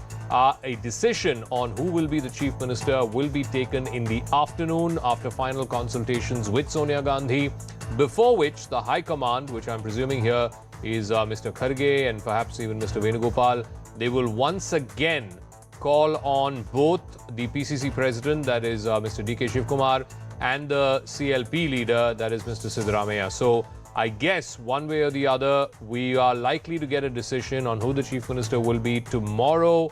Let me go across to Harish, who has more details on this. So DK has been banking for a long time on his loyalty and his personal commitment to Sonia Gandhi. I believe she is coming back tomorrow morning. I don't know if he'll get a chance to meet her, but she will be apprised and she will give the final go-ahead as to which of these two gentlemen becomes chief minister. How and why is that so critical for DK's claims at the top job? Well, Zaka, DK's only hope is Sonia Gandhi. Remember the first statement that he gives out the moment the Congress gets majority. He gets emotional and he says, one of the most emotional days for me was when Sonia Gandhi met me at Tihar jail. So he's played up that card every time. He's spoken about the loyalty towards the party and Gandhi family. And he understands very well that it's the last hope for him, that Sonia Gandhi is the only hope she can get him the chief minister's post. And that's why yesterday also his camp kept telling us that the reason he's not going to Delhi is because they know that Sonia Gandhi and Priyanka Gandhi are away in Shimla. And they said, what's the point going there if they're not there? And tomorrow they would be hoping that they get a time with Sonia Gandhi to meet her and talk to her. But they're really hoping that she backs DK Shivakumar this time round. And very quickly, if they were to, let's say, use the age factor and say, okay, DK has a better claim, he's also a more loyal congressman, as it were, because he's been with the Congress since he entered active politics. And if they were to, let's say, go above and beyond the majority MLA's views, which clearly seems to be with Siddaramaiah, what sort of risk do they run? Because ultimately, they could be accused of doing the same thing that the BJP did to Yediyurappa, which is to sideline a tall leader. Yes, that's true. But in this case, Siddaramaiah has already declared that this will be his last election but he will make it extremely difficult for the Congress government here and the party's prospects in 2024. Remember, a lot of people accuse him of playing a role in destabilizing the JDS Congress government that was there between 2018 and 2019. And a majority of those MLAs, or at least 5 to 6 of those MLAs who switched sides, were seen as Siddu loyalists, MLAs who were always with him. And that's why whether it's DK Shivakumar or other Congress leaders always suspect that Siddu brought down that government because he wasn't comfortable with the idea of H.D. Kumaraswamy continuing as chief minister. So he won't make it easy for the Congress government. Let's also look at his history. He's somebody who left the JDS and joined the Congress because he said that Devegowdas were not allowing him to flourish and grow further. So he's not somebody who's seen as being loyal to the party. He'll always make it difficult for the Congress, even if he doesn't quit the party. All right, we'll leave it at that. Harish Upadhyay, many thanks for joining us with that report and your perspective. I guess finally this 3-day drama will get over tomorrow once Sonia Gandhi returns to Delhi, and hopefully the High Command gets to hear from both DK Shivakumar and Siddaramaiah once again. That's a wrap. Thanks very much for tuning in. I'll catch you again tomorrow night, same time. Good night.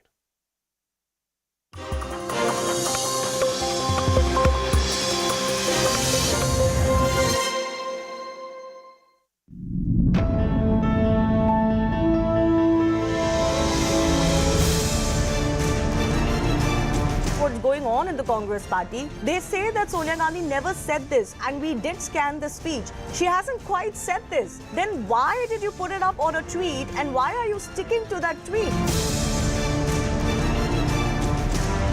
There are 2 states, that is Madhya Pradesh and Uttar Pradesh, which have declared that this movie will be tax-free. But the criticism is only growing. And there are also likes of Jitendra Awad, who says that they should be hanged for defaming the women of Kerala.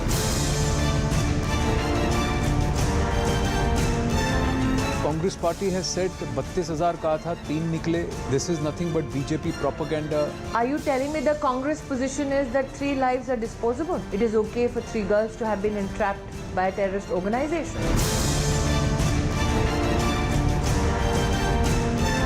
Your party workers and supporters are targeting not so much the PDM government or Shahbaz Sharif, they're actually directly targeting the army. Are you now openly challenging the authority of the army to maintain law and order on the streets of Pakistan?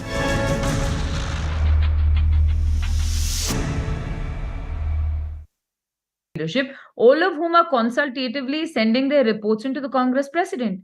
I believe all of these form important role because each of these MLAs are what they are because of the fact that the cadre and the workers also back them. Okay, you saw in certain states my that only sort of limited Yes. point there, I think, the MLAs are representatives of the people. The people chose the MLAs, and the MLAs choosing the leader is de facto the people choosing who the Congress leader is. workers I don't think the help the workers or the MLAs. general secretaries necessarily have a say in that. But anyway, be that as it may, maybe in the Congress the processes are different. But Tom Vadakan, Tom Vadakan, the point is that, why are you begrudging the Congress the 3 days that they've taken? You took 1 week to elect Yogi Adityanath. Similar was the case when Himanta Biswa Sarma was made chief minister. It took you days to come to that conclusion. So why are you begrudging the Congress? At the end of the day, the big picture is the Congress trounced the BJP. Today, the Congress has got a historic mandate of 135, and BJP is at a distant second with 65. Zaka, we have no problem with whatever time they take, but let them come with a chief minister who can govern the state. We have given them a state with a good treasury accounting, and we do hope and pray that the finances of the state are handled properly. Nothing more, nothing more to be said about it. But here we heard the Congress spokesman talking about a particular procedure. I've also been part of that gimmick exercise of selection processes. But ultimately, it is who has the largest number of MLAs that matters. Yeah. But then there is this irony that how is a particular person given the opportunity of having larger MLAs? This is something that we have not been able to understand. And as far as DK Shivakumar goes, he's a loyal person and he has not left any party and come back. He has done the hard work. And naturally, it is. He's also. He's worked so hard for this. And when it comes to all this activity, because I remember Siddaramaiah at the time, he joined the party at a stage when we were on the same stage. When he joined, and he's a person who's joined the party, and here's a man who's given everything for the party, and yet when it comes to the top seat, you have excuses because you know that he was not given an opportunity. If he wanted to manipulate seats, he could have. Okay. See, the game is this: how you manipulate tickets, how you manage to get your people into the game, and when you do that, and I think DK Shivakumar was concentrating how to get the party win, and that I think was his defect. Okay. And here's somebody who's been manipulating. So let me ask Smita Prakash this. You know, I keep coming back to this point. Where is DK Shivakumar getting the power to dig his heels in? Yes, he did work hard. Nobody's begrudging him that. But at the end of the day, the leader of the majority party is the one who has the support of the majority of the MLAs. And clearly, in this case, if he doesn't have that, how is he supposed to take all of them along and run a government? How do you know he doesn't, Zaka? Well, there are multiple media reports, Aishwarya, and it's not a 50-50 number. The last number I saw was 90 out of 135. That's 2/3 of the MLAs. That's not a 55-45 situation. But anyway, Smita Prakash. Yeah, Zaka, I think if you go by the letter of the law, yes, the numbers matter. And if Siddaramaiah has the numbers, then he I guess gets it. And as a democratic exercise, that would seem fair. But there are more things at play out here. Everybody knows that. It's more than just the numbers, you know. The problem also with the Congress party is that it's a problem of plenty. They have a lot of talent in their bench strength. Their bench strength is strong in Karnataka. And as far as DK Shivakumar is concerned, I think Zaka, the thing is that he kind of worked so hard to rejuvenate this party. He meticulously planned the entire process of winning this election when Congress was down and out. And to actually, not just erase the stigma of corruption for the Congress, but to...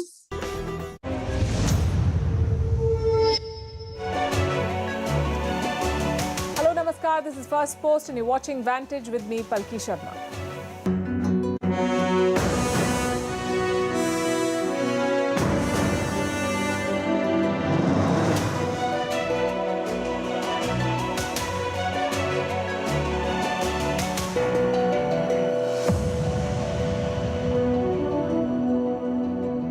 The war is worsening. The Russians are pounding Kiev. It's being called a quote-unquote exceptional attack. Ukraine is striking back deep inside territory held by Russia. Zelensky has new weapons and he's not shy of using them. So where is this heading? We'll discuss. Meanwhile, Pakistan is threatening to boycott the Cricket World Cup in India. Guess they have a thing for self-destruction.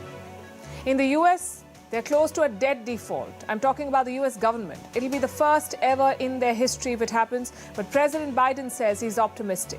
In Fiji, the Prime Minister has said sorry to Indians. We'll tell you why. In Germany, there's a tough message for China. Shut your secret police stations. We'll discuss Beijing's response. And in Japan, people have taken off their masks, but they've forgotten how to smile. And they're paying money to smile coaches to learn again. It's for real. The headlines first.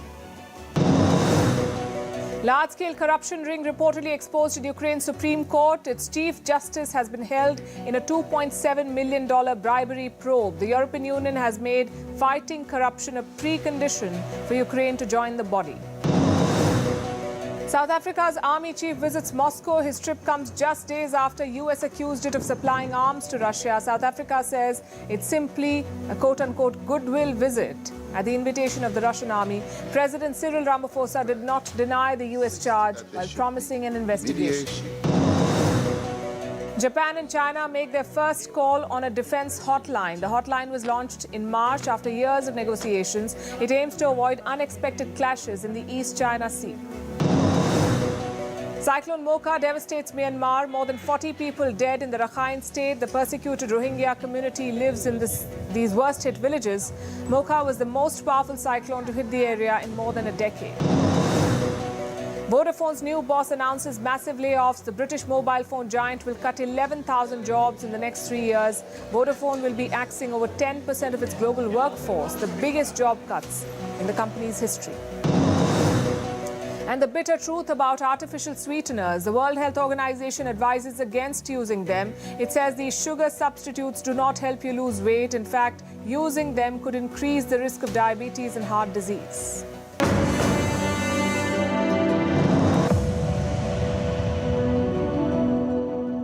We start with the war in Ukraine. Day 447 of this war. On most days, the story remains the same. More violence, more deaths, and a bitter war of words. But today is different. Today, Russia launched a fierce attack on Ukraine. These were aerial attacks. They targeted the capital, Kiev. Ukraine, too, is attacking Russia, and it's striking deep inside Russian-held territory.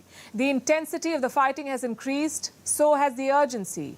They seem to be fighting to the finish. The question is this the beginning of the end of this war? Let's start with the Russian attacks on Kiev. Last night, Russia stepped up its aerial attacks. A barrage of missiles was fired at Kiev. This happened at 2:30 a.m. local time. Emergency sirens were activated. The city was woken up. Soon, loud explosions were heard. The sky was lit up by large flashes of light. These were Russian missiles being neutralized by Ukrainian air defenses. It was a tense night for Kiev. Consider what one of the foreign diplomats said. This is the British ambassador to Ukraine, and this is what she said. A full-on aerial attack on Kiev last night. Pretty intense. Bangs and shaking walls are not an easy night. Hope everyone is okay. Reports say Russia attacked Kiev from 3 directions: the north, the south, and the east. Russia fired at least 18 missiles from land, sea, and the air. Also, 6 Iranian Shahed drones and 3 reconnaissance drones were pressed into service. So Russia went after Kiev with full force, but it failed to inflict much damage. As of this afternoon, no deaths were reported. At least 3 people were injured. So what was the purpose of this attack? Reports say Moscow wanted to destroy Kiev's air defenses. Ukraine uses the US-made Patriot air defense systems. They arrived a week ago. They were supplied by the US and Germany. The Patriots have enhanced Ukraine's defenses, and that's what Russia is trying to break through relentless air strikes. The objective is to weaken Ukraine before a larger attack. What about Ukraine's response? Well, they too are intensifying attacks. Today they struck deep inside Luhansk. This is a city in the east, and it's in Russian control. Ukraine used long-range missiles for this strike, and this is the first time Ukrainian forces have done this. Earlier, they did not have these capabilities. They couldn't strike targets that were far away, but now they can. And their targets are command and control centers of the Russian military. Moscow has issued a statement about this. It says Ukraine is deploying British-made Storm Shadow missiles and that Russian forces took down at least one of them but missed others. The Kremlin has also issued a threat. The reported British supplies of long-range missiles will require an adequate response from our military, who will consider the relevant decisions from a military point of view. So Russia is threatening a response. But the new weapons give Ukraine a clear edge. They could shift the course of the war, at least in the skies. Earlier, Russia had the edge. Now Ukraine has neutralized it. It has new missiles and weapons. It can reach most of the occupied territories in the east, even Crimea. That was annexed by Russia in 2014. Zelensky has the weapons, and he's sourcing more, and he won't be shy of using them. We are returning home with new military help, newer and more powerful weapons for the front, more protection for our people, greater political support. In 3 days, he's visited 4 European capitals. He's managed to secure significant military aid. Let me show you the list. The most significant package comes from Germany. It includes another 30 Leopard tanks, 20 armored fighting vehicles, 16 air defense systems, and more than 200 drones. Also a range of other arms and ammunition. France and Italy have promised to send tanks, ammunition, and air defense systems. The UK too has pledged more aid. Their package includes hundreds of air defense missiles and more armed drones. Why such an aggressive push now? Why is Zelensky being given so many weapons? The Western powers, for a change, seem to have clarity on what they want. They want Ukrainian forces to reclaim more land, to push the Russians back and to secure their gains. The idea is to get more leverage on the battlefield before any peace negotiations can begin. So for Zelensky, it is now or never. If he cannot secure sizable victories now, he risks losing support from the West. Because frankly, no one has an endless supply of weapons and money, and no one wants a forever war. We are counting down to the Cricket World Cup in India. It's just 5 months away. Last time India hosted it, we won the whole thing. So this time, expectations are huge, but so are controversies. Pakistan, for one, is threatening to boycott the tournament. First, listen in to their cricket board chief. I'm not worried about the Asia Cup. It's the World Cup. And India should not be looking at a situation where we end up boycotting the Asia Cup and also the World Cup. And then India ends up boycotting the Champions Trophy. There'll be a huge mess. Why is Pakistan threatening a boycott? Because India has refused to play in Pakistan.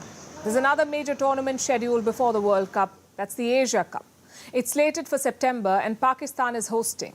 But the BCCI says India will not go. No prizes for guessing why. Pakistan's security situation is still bad.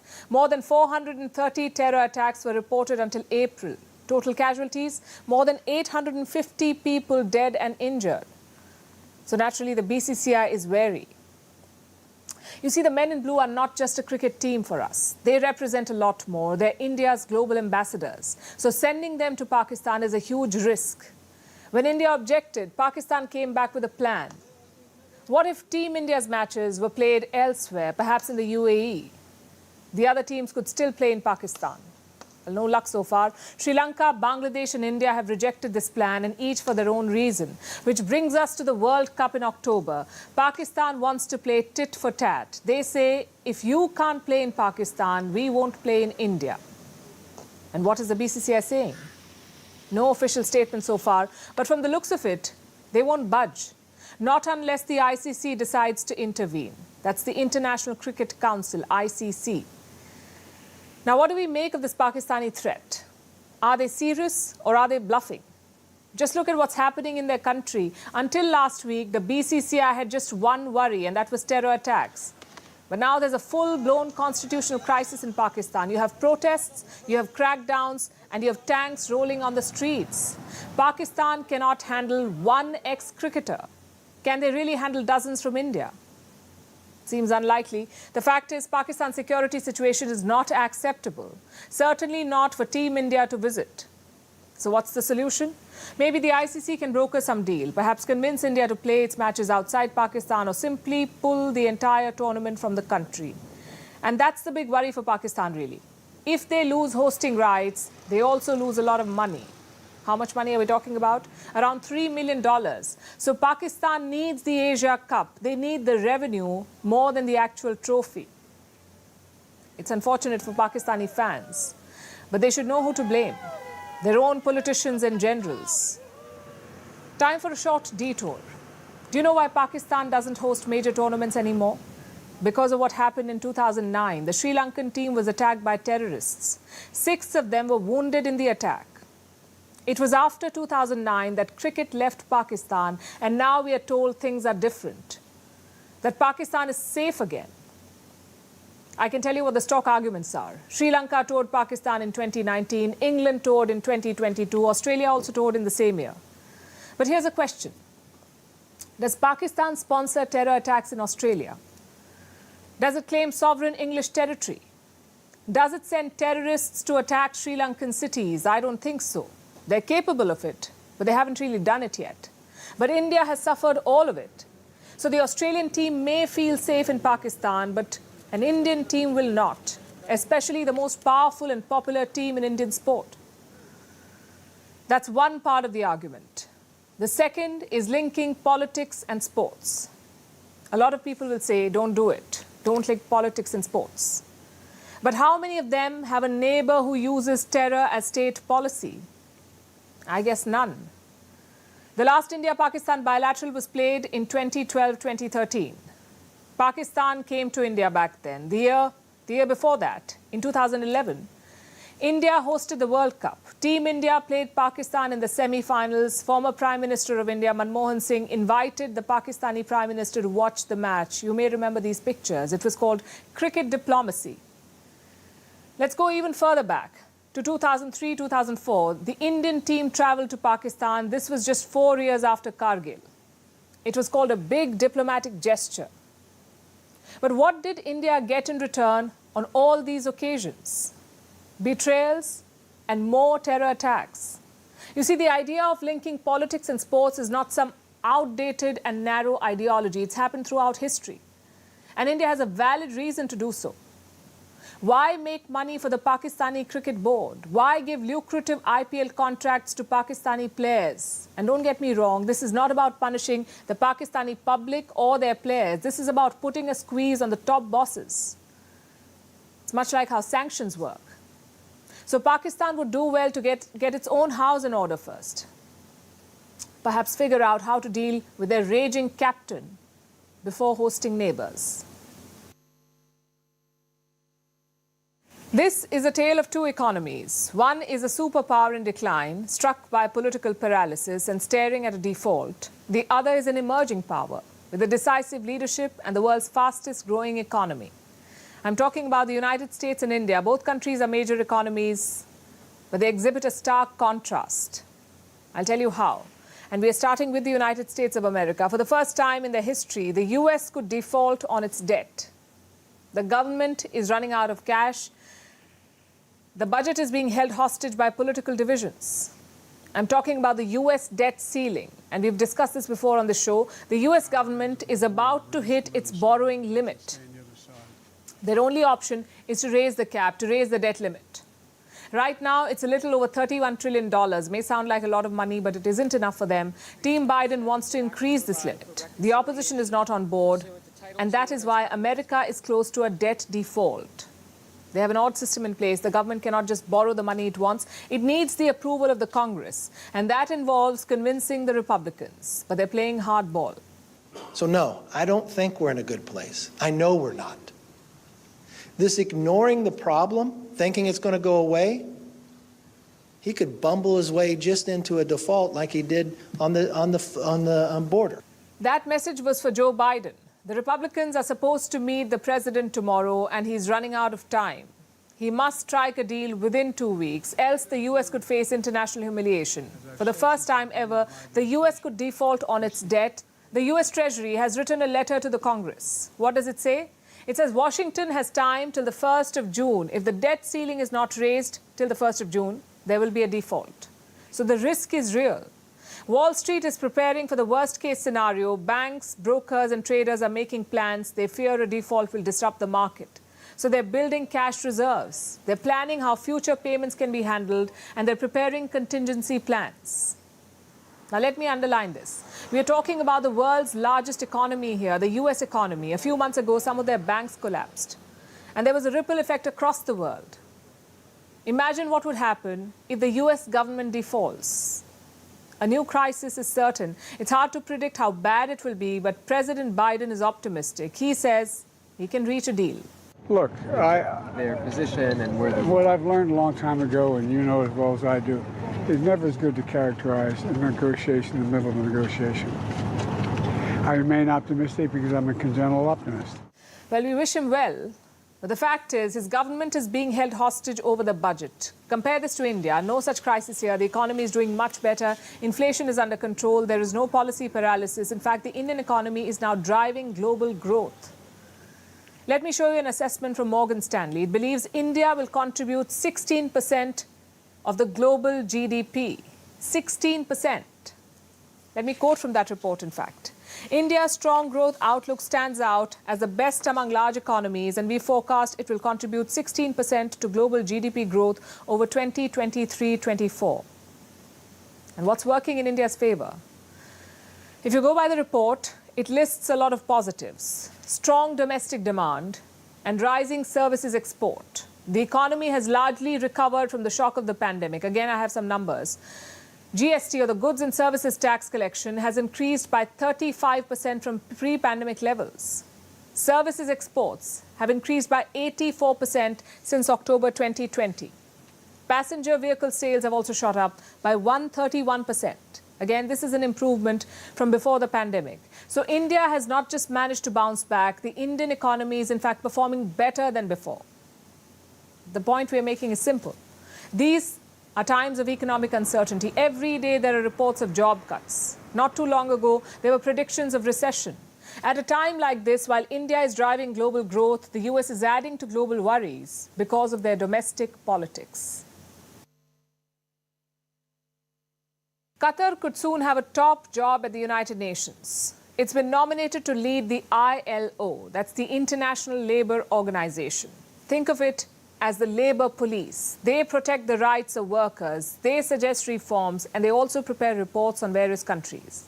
Next month, the ILO will hold its annual conference.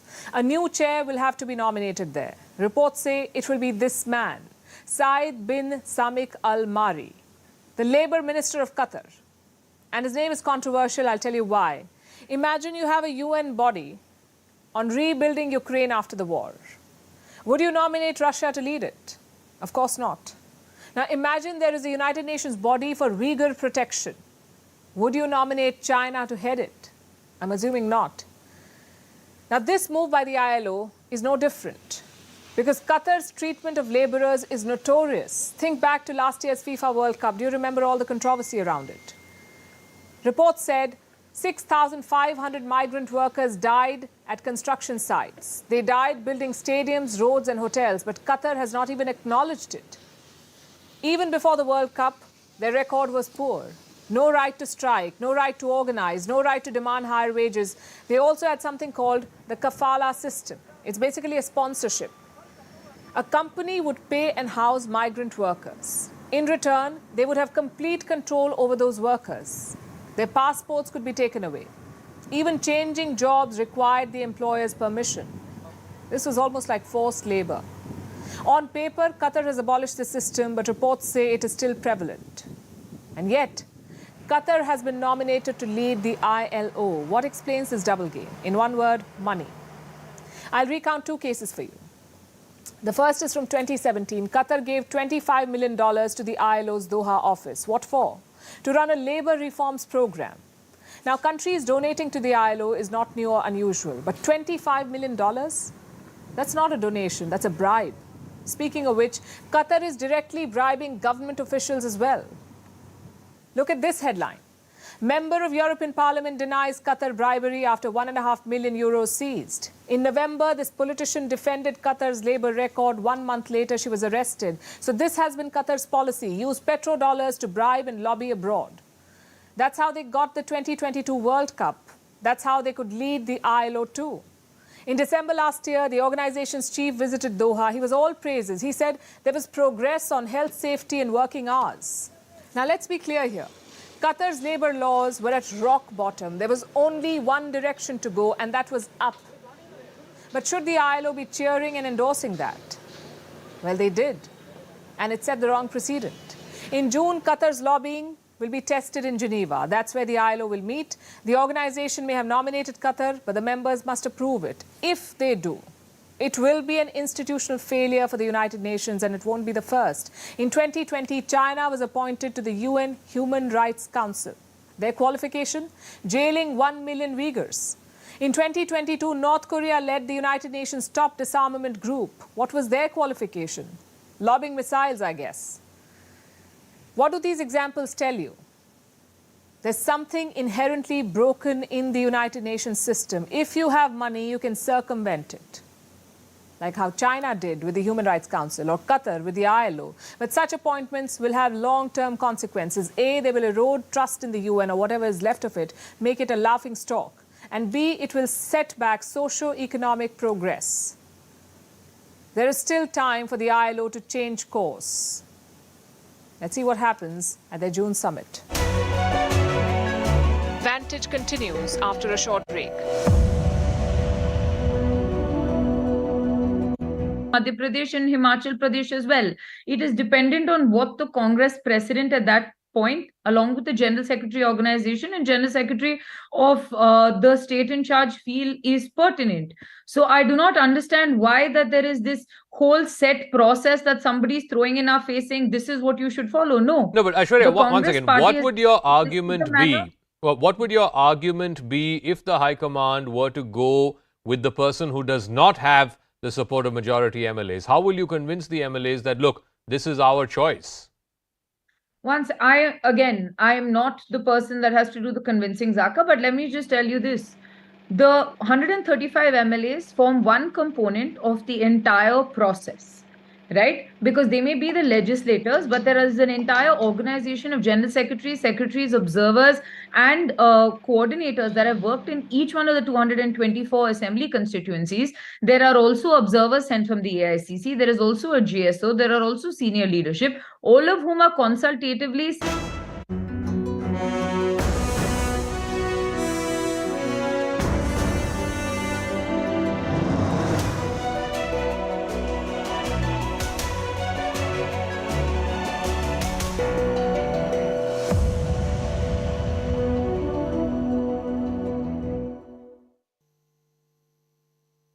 Have you heard about India's Look East policy? It was unveiled in the 1990s. The idea was quite simple, to reach out to Southeast Asian countries like Malaysia or the Philippines or Thailand.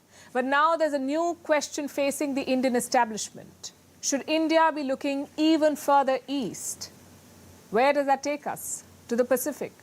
And why are we talking about this now? Because of two events. One, Prime Minister Narendra Modi's upcoming visit to Papua New Guinea. He'll be meeting leaders of 14 Pacific Island nations. And two, because of an apology from Fiji.